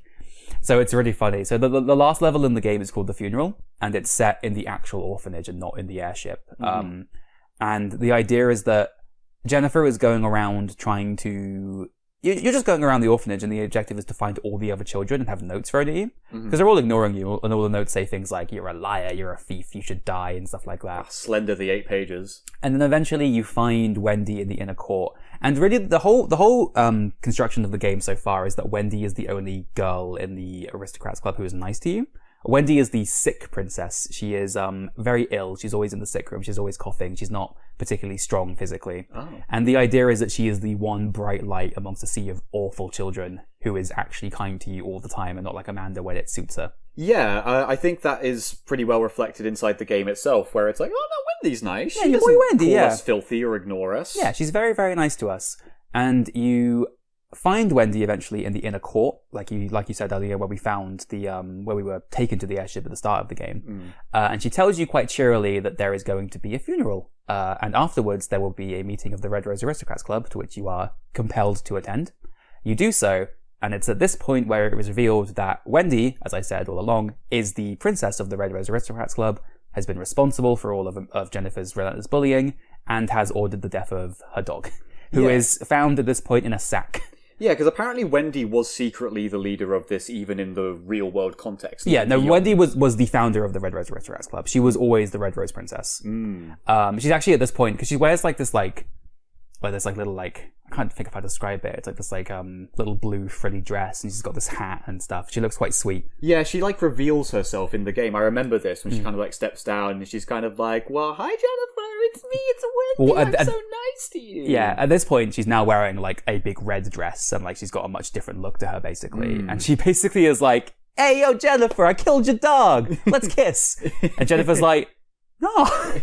What? Yeah. And this actually leads to my favorite cutscene in the game, which is, as Jennifer goes into the room, she is still adult Jennifer, but when it is revealed that Wendy is the ruler of the Red Roses Aristocrats Club, and she has killed Brown, when the camera cuts back to her, she is once again child Jennifer, as she would have been during these actual events when they took place.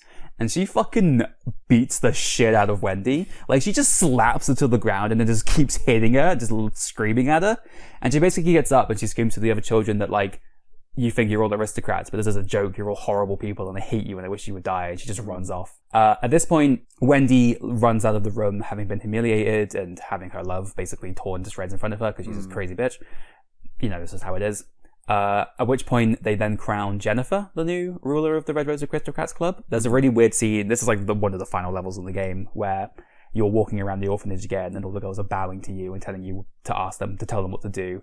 Kind of getting across the point that they need guidance. They need someone to tell them how to act, because that's just how they've constructed their lives, basically. Yeah. This is a month after the events of the funeral, and one of the girls looks out the window and she goes, oh look, it's Wendy. Wendy came back. Crazy. Let's go outside and bully her. Well, they're craving it. They're looking for it so hard. They're just like, we need someone to bully, and Jennifer's not told us to do it yet. Wendy! Unfortunately, Wendy has spent the last month basically psychologically torturing Gregory. One of the ways Wendy created the Red Rose Aristocrat Club was by spreading a rumor about something called Stray Dog, who is a legend of a strange beast who would give you sweets, but then would take you away if you had been naughty. Yeah, there's a little chalk drawing of him on the walls outside. I always like that. Stray Dog gives you sweets. Yeah. And then he talks about peas and stuff because obviously he's a pea farmer. But she's basically taken advantage of Gregory's incredibly frail psychological state, having lost his son and having kidnapped that girl and then losing her and being a pea farmer, which sucks. I assume, anyway. Maybe it's a life full of luxury, who knows. But she's brought him back. And I think Wendy's idea is that he's just gonna scare the children. She doesn't think he's gonna do anything too horrible. She's like, oh, okay, I'll bring Stray Dog over. He'll terrorize them. I'll get my revenge, and that'll be that. He actually then goes on to slay them all. Yeah, every single child in that orphanage, bar Jennifer, and including Wendy, is killed by Stray Dog over the course of a single night. And listener, I don't mean to, make a controversial statement here, but these children, I spent most of the game thinking, okay, these children have to be little shits at you for a reason, right? Has Jennifer done something awful? I mean, they imply that you've done something awful, don't they? They say that you've been a bad girl, you're a naughty girl, and stuff like that. It makes me think, we're gonna have a Silent Hill 2, it's gonna be revealed that you did something fucking wicked to deserve all of this. No, these kids are just mean. And again, given that these are, fake video game children in a game about beating up imps and shit, they had it coming. You know what, Connor? I stand with the children. I, unlike you, don't support child abuse. Well, this is the Ash and I were talking before we did this podcast. This was the Rule of Rose try not to advocate for child murder challenge. Impossible. Cannot be done. This game really does not make you like the children. They do such a good job of making them creepy, because that's the horror that they're trying to get across, is the horror of children and how cruel they can be under the right circumstances. Would I rather it would not have come to this? Yeah, but I think that because the sin of Jennifer, the original sin of Jennifer, is that she was too cowardly to stand up for herself and for Brown, and that's why she feels guilty, is because it's not necessarily that she got the children killed, it's that she got Brown killed. She couldn't protect him, basically. So that, I think that's what they're trying to get across by saying that she's done something wrong. And the cruelty of the children isn't meant to be interpreted as having been Jennifer's fault. It's more that they were in a difficult... Like, those kids had been raised poorly and became cruel as a result. Yeah. So it's like the original sin probably comes from like the headmaster who was demanding respect and trickling that down and being And from 1930s British society, that's right, I'm calling out Stanley Baldwin. He's going down. You're getting away with it this time, Calvin Coolidge. You had nothing to do with this one.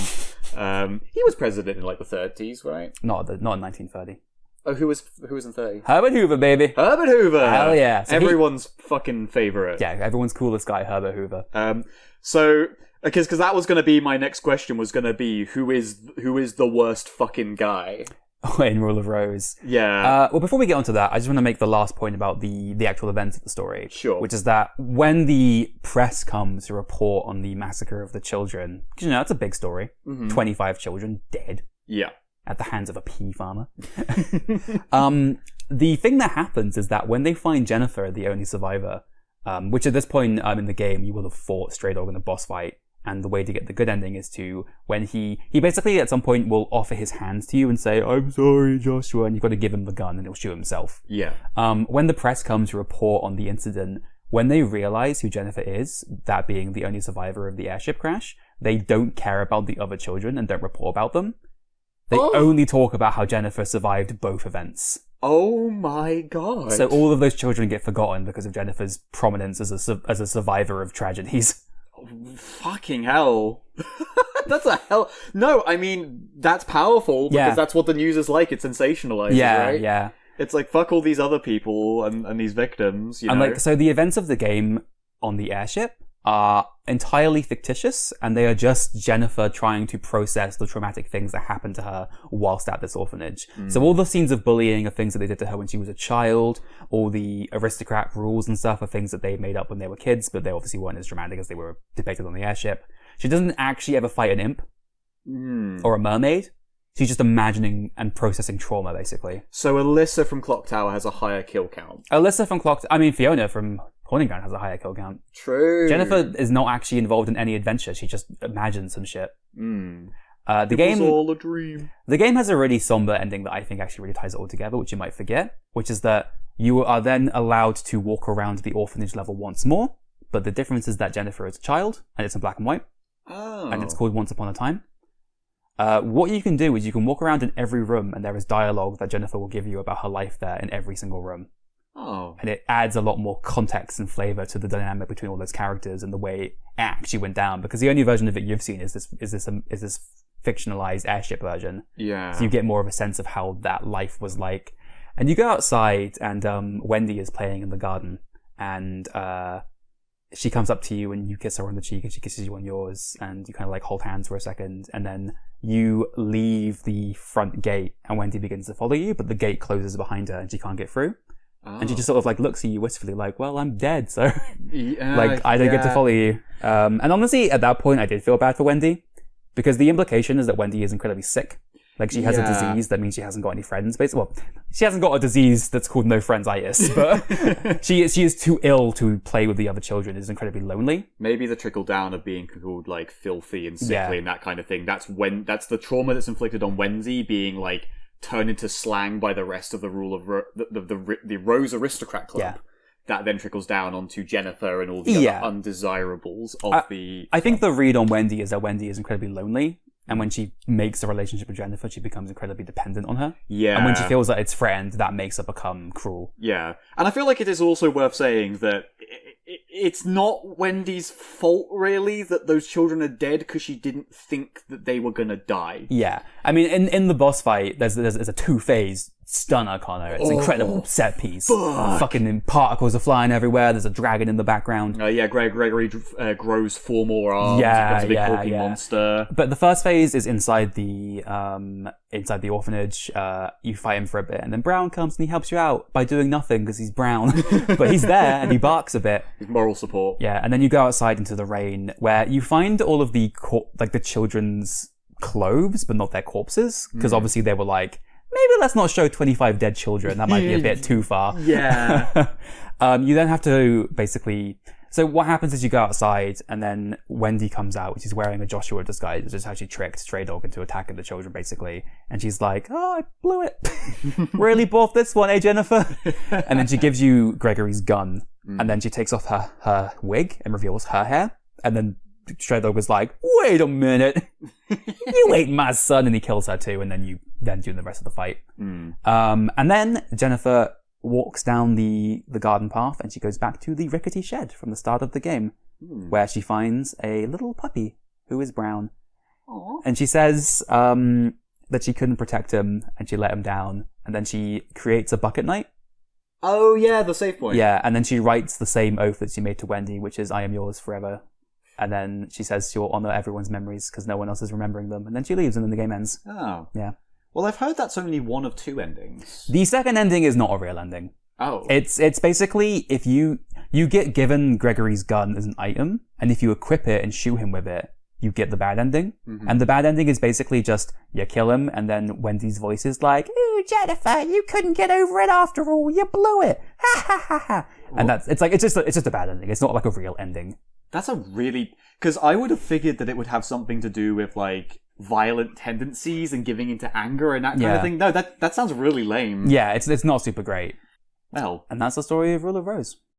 I think it's quite a well-told and effective story. I think I have my issues with it. I think some of the details are a bit incredulous, like the idea that Wendy was able to transform this man into a dog boy and get him to kill a bunch of people is like a bit strange to me, but... See, I'm not so bothered by that. I think the thing is that I think that this works, but it is a little bit of a hard sell to go, hey, so 90% of the game? Nah. Yeah, it's all metaphorical. It's all a representation of something rather than the actual events that are taking place. And I think I'd be a little more forgiving of that if, 1, that was a little bit more obvious, and 2, that the environment was more spectacular. Yeah. It reins it back a little too much of being a little bit too grounded, despite the fact that it is it's a premise that is ingrained in strange and imagination and all these things.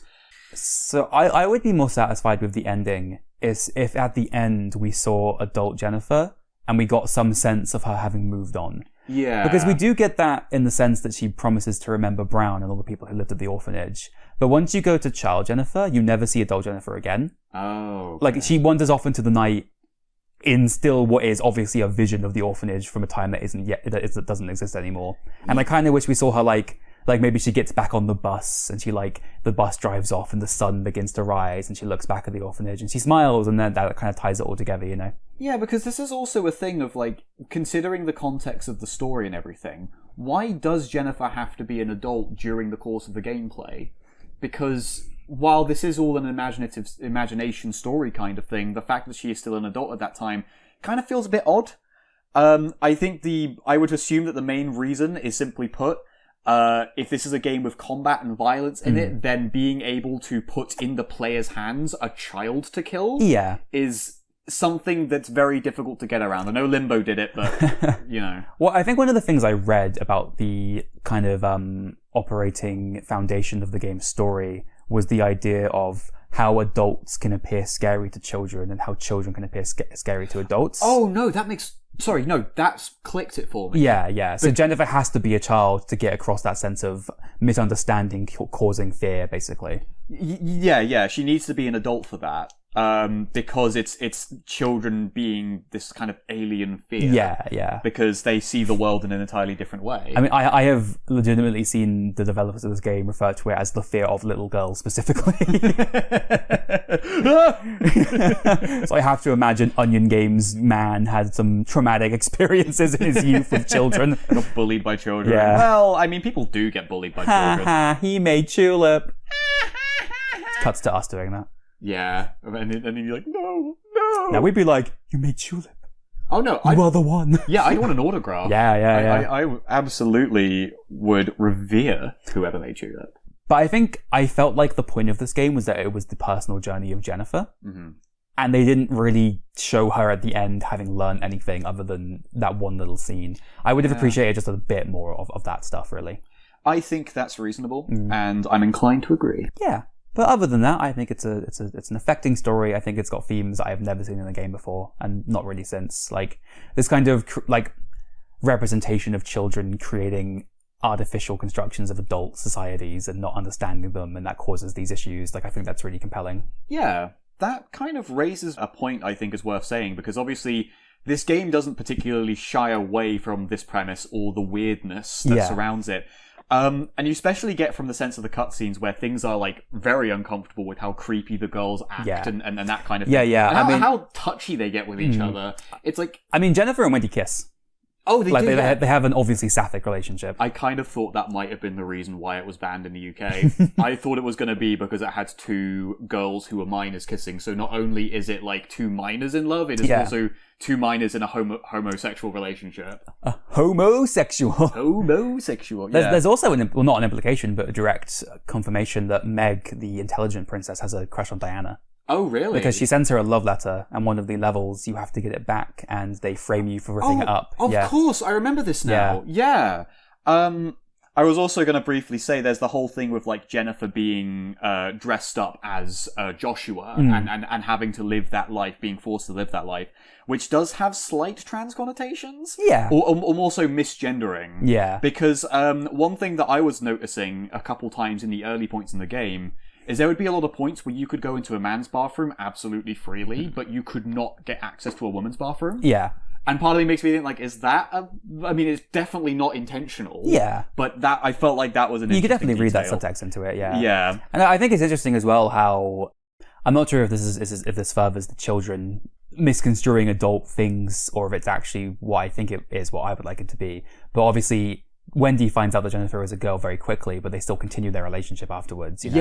Yeah. And that's one of those cases of, well... Like, I like to think that Punchline were okay with depicting a lesbian relationship in a game in 2006, because that wasn't very rare, although it wasn't very common at the time. Yeah, definitely not. Well, you've got a little passage here for bonuses and unlockables. Yeah, so in the... as was the style of the time... this game features a bevy of unlockable treats for anyone who is committed to seeing them through to the end. They're mostly to do with costumes and things like that. So you can dress Jennifer up as like a gothic Lolita girl or something. You can get an octopus costume for her. Is there never mind. Yeah, I was about to ask about a frog suit. You can be an octopus, is so much better. There's a way to make Brown into a chair. It's just a chair following you around. It's really weird.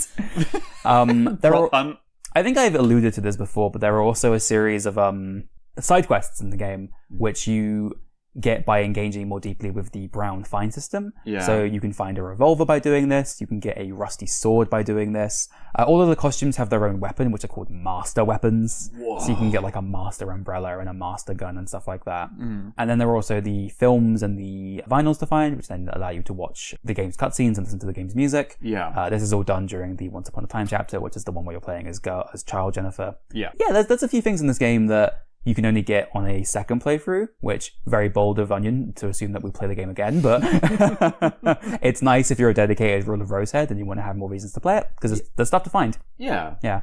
I think that's pretty neat. Although it was sort of to be expected of the time. Yeah. Like the whole film reel thing to rewatch cutscenes and that sort of thing. That was super common before we got to the sort of online generation where they were like, wait a minute, everyone will just look up things on YouTube. Fuck all this effort. Tell you what, I need to do some science quickly. Oh. I want to confirm that this game is for intellectuals and adults, and that unlike Haunting Ground, none of the costumes are sexy. Okay, Ash has just opened up the Rule of Rose wiki to find costumes. Okay, there's Brown as a chair. Okay, that's not that sexy.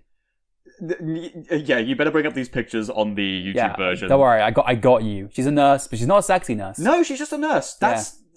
Thank God they had what the ever-loving fuck am I looking at? That's beautiful. Is he a spider crab? Yeah, Brown becomes a spider crab. He also changes costume, apparently. Alright, Rule of Rose has gone up like 3 points in the rankings now. This is insane. Oh, that's pretty good. That's Puppet Jennifer and Puppet Brown. Hell yeah. Brown's like that's the one that's in the filth room in the... Yeah, it is. Yeah. I will be showing images of these. They're all really good. And unlike Haunting Ground and Clock Tower, none of them are sexy. No, they are just outfits. Yeah. That's nuts. No wonder these guys lost their jobs. They had fucking restraint. That is the tragic part of this. After this, Punchline Games would close down. Yeah. Having only made 2 of the most incredible games of all time. Uh-huh. Yeah. Yeah. Oh, you're standing by that. Oh, yeah. All right. I'll retreat. Having made 2 of the most interesting games of all time. That's more like it. that I can get on board with. Because we'll talk about this more when we get to Tulip, but these developers were not good at making games. No! But I love both their games. I find them both so enthralling to think and talk about. Yeah, I'll give this to Rule of Rose. There is not much like it. Yeah, it's even among the incredibly niche genre of sad Ash Girl games, it kind of stands as its own thing. Yes, I agree with that. Yeah. And that comes from a mixture of its own design as well as its themes and the kind of story it's trying to tell. Yeah. We have some additional things to talk about, Connor. We got some a little accoutrements, a little bonus feature. Oh, for the listeners. Yes, we do. So, here's the thing, right? Yeah, lay it on me. We played through most of the game until we got to that mermaid boss fight, and that was when we gave up and were just like, alright, we're going to turn on cheats. This made the process of playing the game on our second return to it significantly easier. We basically stopped at the mermaid, we called it there, I looked up some cheats, and by that I mean, I think you downloaded a cheat file for every single PlayStation 2 ROM in existence in a folder. So it was thousands of files that were less than a kilobyte big. They were tiny, but they were just in a massive stack, and they were just like numbers. Well, and I was like, I don't know what these are. There can't be that many PS2 games, Connor. We say about the best-selling console so far of all time. Yeah. Stay tuned. Until the Switch 2 blows it out of the water, or the Xbox 2. The Xbox 2, yeah! Yeah, I don't know, it's whatever they're going to call it. Fucking make Voodoo Vince 2, girl. Yeah! 1 more billion copies. But as a result of that, we beat Rule of Rose like well before we were expected to just kind of like call it a night and then go home. So we just started looking up Rule of Rose on the internet. Yeah. We just started... We wanted to test the temperature of the Rule of Rose fan base. Yeah. See how they were getting on. Yeah, because bearing in mind, we'd played the other Sad Girl games at this point, so we were just like, alright, but how does this compare its online presence? I mean, we had also found some good shit looking into the Sad Girl games, hadn't we, Connor? We had. Gaunting Hound or whatever it's called will live on forever. Oh yeah, we'll get to this. Because I think one of the first things we found was that Rule of Rose blog, which was like, it was a Jennifer character blog. Well, I think the first thing we did was, I think the reason we started doing this is because I was like, alright, how much Yuri is there out there? How much, like, on fanfiction.net, if you look up Rule of Rose, how much just Wendy and Jennifer kiss is there? Yeah, Yuri is like a love genre, but I know there are people... Get your minds out of the gutter, We people. are not talking about that. Yuri is not inherently porn, it's just about girls kissing, okay? Yes. And I got some manga you want to read. Yuri is also a psychic wizard in Command & Conquer Red Alert 2. It's true. Play as Yuri. So we looked up Command & Conquer Yuri. We were shocked with the results. We then looked up...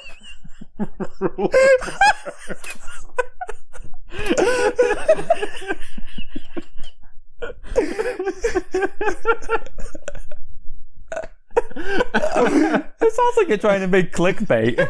You won't believe the last result on Command & Conquer. But we started looking for Rule of Rose fanfiction. And not as anyone sensible would. Not necessarily to read it. Just to know about it. But just to see how much of it existed. Because we wanted to compare it directly to how much there was of Clock Tower and of Haunting Ground. These are the important questions. And we can say definitively, as of July 2021, we haven't checked since, Haunting Ground takes the trophy by a fucking mile. There's some good shit on the Haunting Ground fanfiction. There is a lot of Fiona x Daniela. Yeah, weird. Yeah, crazy, right? Wait a minute. You were behind all this. Of course it was. I didn't know it was you. But there was, but yeah, no, Clock Tower fucking blown out the water by the other two. I mean, Clock Tower tells its story so completely, what more is there to add? Yeah, there was a Clock Tower crossover with Haunting Ground fanfiction, where yeah. Alyssa was part of like a special task force that was finding the supernatural, and Fiona was also on it, I think. Weird stuff. Yeah, I know, it was crazy. But I think in the process of that, we found that weird Jennifer character blog. Yeah, it was so perplexing. And because I guess it's what I wanted. Yes. It was like fanfiction about Jennifer living her life after the events of the game. Yeah, because it was like, what's your favorite food, Jennifer? What do Yeah. you like to do in your spare time? And it was like normal answers, but every once in a while it'd be interspersed with, I sure miss those orphans. I wonder what Wendy would have thought about all this. And like fan art of her in Paris, and it's like, I don't know what Jennifer would do there. Like, Yeah, because like, I'd love to be in Paris. And it's like, but here's the thing. I want to say, to avoid being as cruel as the Red Rose Orphans, we are not being mean with this. I was very endearing. Yeah, I am very aware of the fact that this is a major outlet for people to just like, No, listen. I want to make this clear to all you sons of bitches out there. The woman or man who made that Rule of Rose Tumblr thing, Godspeed. Be out there on those streets making it happen. Living your best life, okay? That's the good shit. That's the things I want to see from the internet. Yeah. It was, True. just, I had a thought it was just gone. The music was escaping him, friends. It was. When Connor was young, he ate a xylophone. Sometimes it comes out. Yeah, it's trying to escape. He won't let it. I can contract my muscles to play different notes. Was this also the one night where we looked up the Parappa the Rapper fanfiction? Yes, it was. Yeah. Yes, it fucking was. This is back during a beautiful, innocent time where I think I was still in uni and you were jobless. No, I had a job. You had a job at this time. You didn't care about it. No, I just had a lot of time off. Yeah. Because we were there until like 1 a.m. Yes. Looking up fanfiction. We were there late.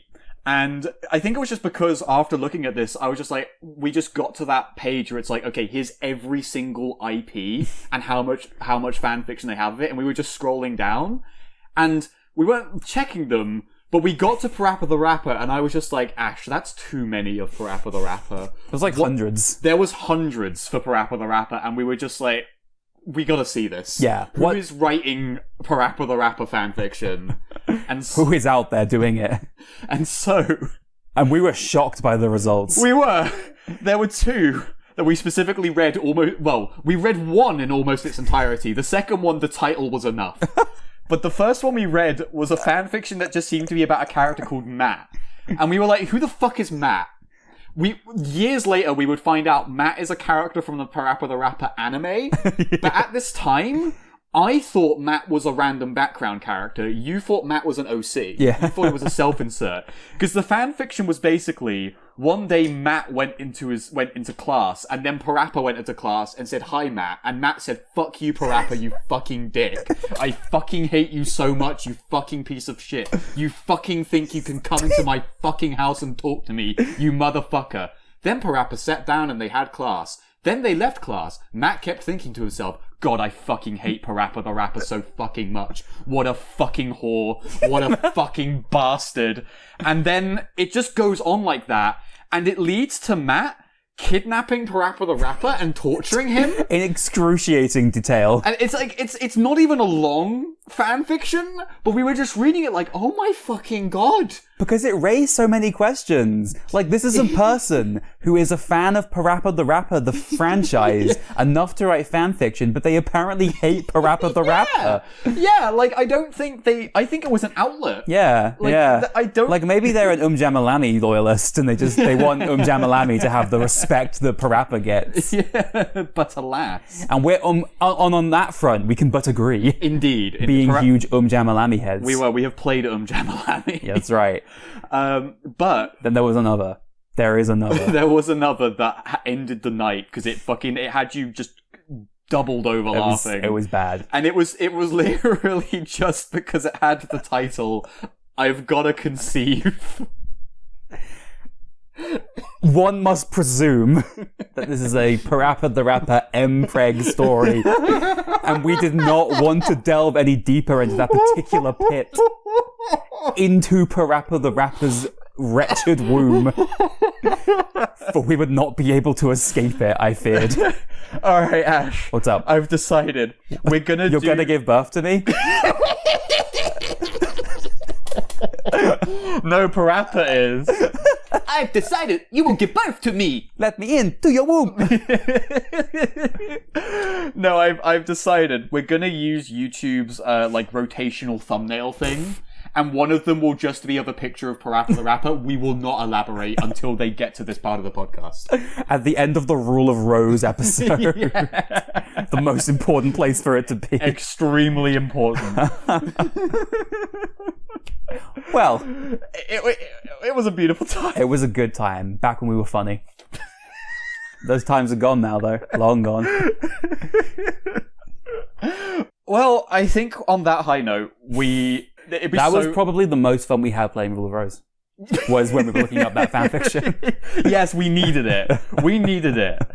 Because I think it's worth us reaching our conclusive points. Ash? Me? You got any wrapping up points you want to make about Rule of Rose? Well, I feel like we used to do a thing where we said to people, oh, would we recommend this game? Would we say it's something worth seeking out and exploring in your own time? And I want to kind of bring that back just to then go, I don't know. Like, I think about Rule of Rose more than is probably healthy.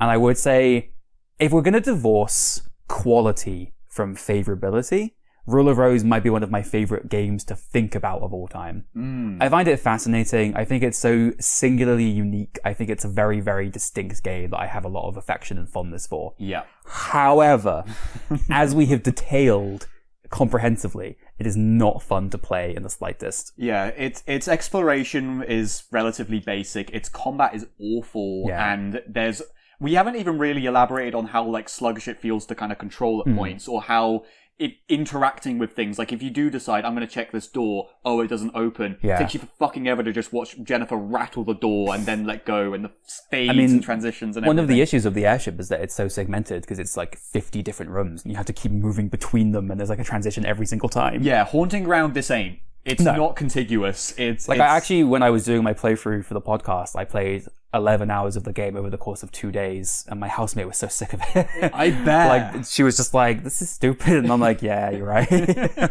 However, I'm going to make an appeal to the 2 people who listen to our podcast who are here for me and not for you.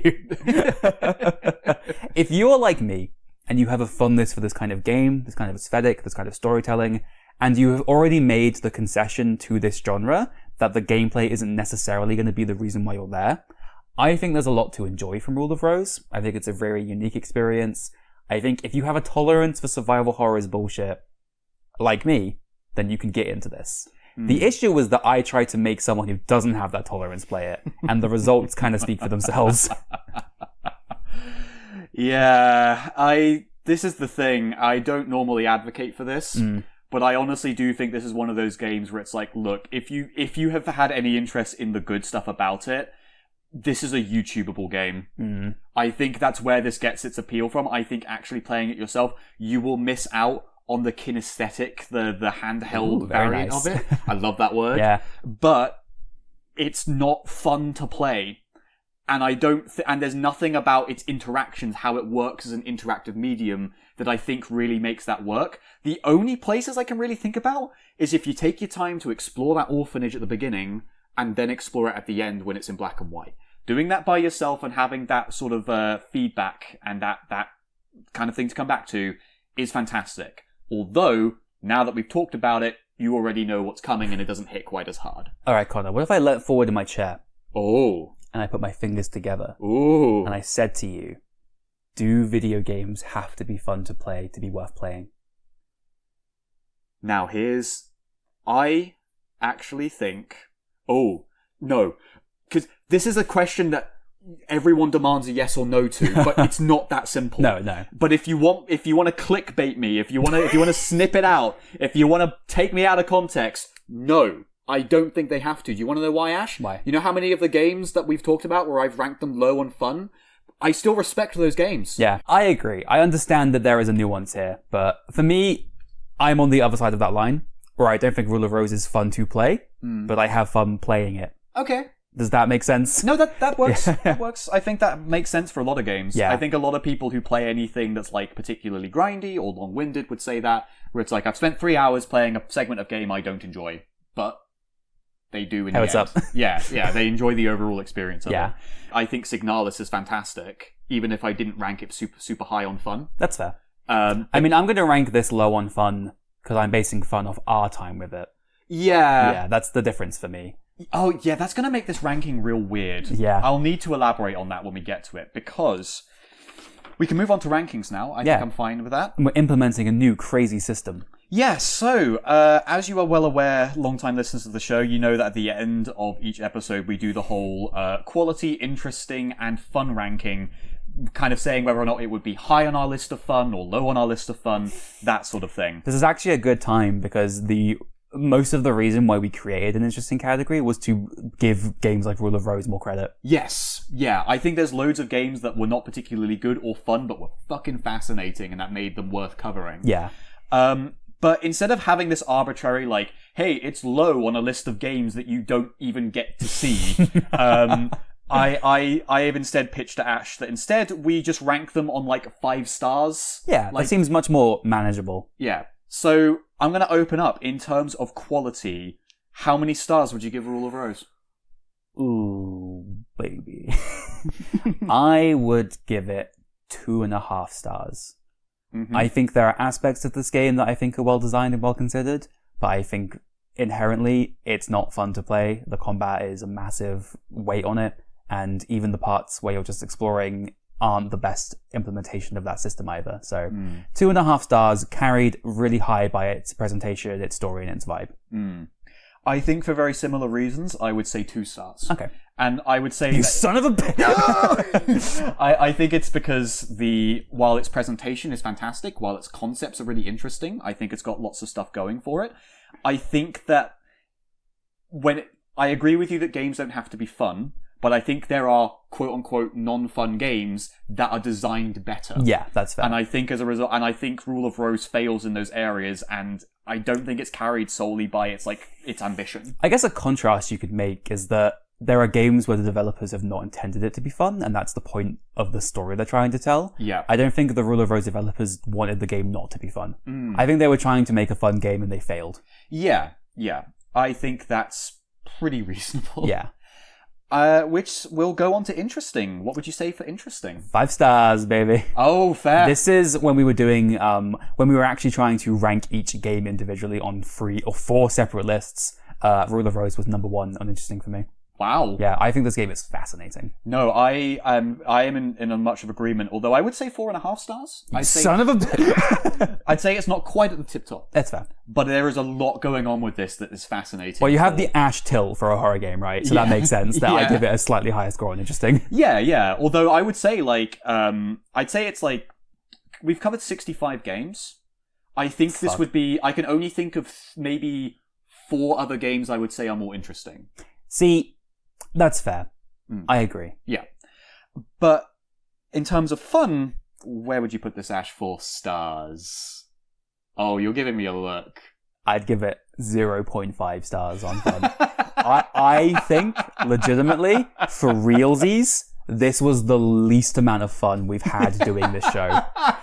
You seemed so upset with me. You were so mad when we were playing this game that I genuinely worried for our friendship. I was like, oh god, what have I done? This is going to be it. We had to go look up Rule of Rose fanfiction afterwards.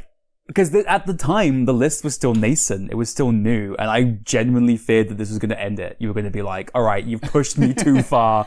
Well, we'd had Lost Planet be a flop, and we had a couple other games that we hadn't been able to actually even finish. Yeah, exactly. As well. Yeah. So it was not a good time for the list. But you kind of stolen my thunder here, because I'm not sure if I'd say 0.5. I want to say 0.5. But out of 65 games on the list, this is 65 out of 65 for fun. 100. Yeah, it's the least fun we've had. Yeah, and I think on that one, I would say, 1 star, maybe 0.5 stars. That's about where I'd go. It's such a perfect system, isn't it, Connor? We've known from the start that Rule of Rose was like the titan of bad game, no fun, interesting. Yeah, it's like, there's a lot to think about. She's got a great personality. And Tulip's going to be even weirder for that. Oh, well, I'm very excited for Tulip on that front. I've already been thinking. I've already got notes prepared. Excellent. Well, that brings us to the end of the Rule of Rose, the reign of the Rose aristocracy. Yeah, has come to a violent end. It has. It was good to remember. Yeah, Remember them, Connor. Remember who you are, Simba. Because no one else will remember them. It's up to us now. He lives in me. As we look up and we just see all the developers from Punchline in the sky. Dead. All of them. Taken out back and shot. Executed by Sony for not making a Last of Us clone. Dude, this fucking game starts with the Sony Interactive Entertainment Presents, like all of Sony's first-party games still do. And it's so jarring. It's like, no, you guys didn't have anything to do with this. Sony, creators of The Last of Us Part 2 and Rule of Rose. I'm the one out here on those streets being like, ugh, God, Sony's first party has lost its way. They used to make bangers like Rule of Rose. Hey, they're still making games about lesbians killing each other. Yeah, but they aren't Japanese games about lesbians killing each other. So it's bullshit. Bring back Japanese Doomed Yuri. Oh, it's all over the place. Yeah. Yeah, and I've got some websites you can go to if you want. I can hit you up, man. I got what you need. There's enough on fanfiction.net. I think we're sorted. But, well, Ash, What's after up? subjecting me once again to the torture of Rule of Rose, I demand compensation. Yeah, well, I've got a great offer for you, Connor. I know exactly what it is that you need, sweetheart. We're gonna wait not one, but 2 more episodes until we go back to another sad girl PS2 game. Oh, goody! I know, right? Aren't you a lucky boy? Aren't you a poor, unlucky boy? So let's talk about next week. Well, I would rather talk about a much more lucky person than I. Oh yeah? Someone who had luck as their defining characteristic, a feat that made them who they are today. Others were strong and swift and brave, but he had something they didn't. We're doing it. We're going to make an episode that you will actually care about for once. Yes! Tune in next time as we talk about Halo 2, baby! Not Halo 1. Halo 2. You know, the starting point, really. Yeah, we started with Halo 2. To know the beginning, you must know the end. From the middle, you know the end. And what a middle it was. Oh. Full of elevators. Other things, probably. Yeah, this is... Was there Yuri in this? If you look at it a certain way, yeah. Excellent. Alright, so join us next time. For the Yuri Minute. For the Yuri Minute. Halo 2. The Yuri Axis. No, you're giving me an excuse to talk about Haloid. Yeah! You know what I'm talking about. I know about Haloids. I've Yeah. watched H1 Guy's videos. So, yeah, thank you very much for listening, everyone. We hope you enjoy the next episode on an entirely different game from Rule of Rose. Same generation, though. Same generation. 2 years apart in release. Oh, absolutely. Yeah. But What a contrast it will make. it's all new system, new dev, Yeah. new genre. Well, thank you very much for listening, everybody. If you would like to see any more from myself, then please take a look at my main channel, ThunderPsyker. There might be videos waiting for you. There might not. I fucking well hope there are some. Don't worry, I'll prod him. Yeah, do it. I'll be like, Connor, do work, but also hang out with me. And I'll be like, oh, Ash, I'm losing all my time. I have to play Rule of Rose. That's not true. But yes, I hope that you guys have a fantastic day and you take care of yourselves out there. Make good choices. Don't talk to any children. Don't die. I had nothing else to say. It's obvious. What?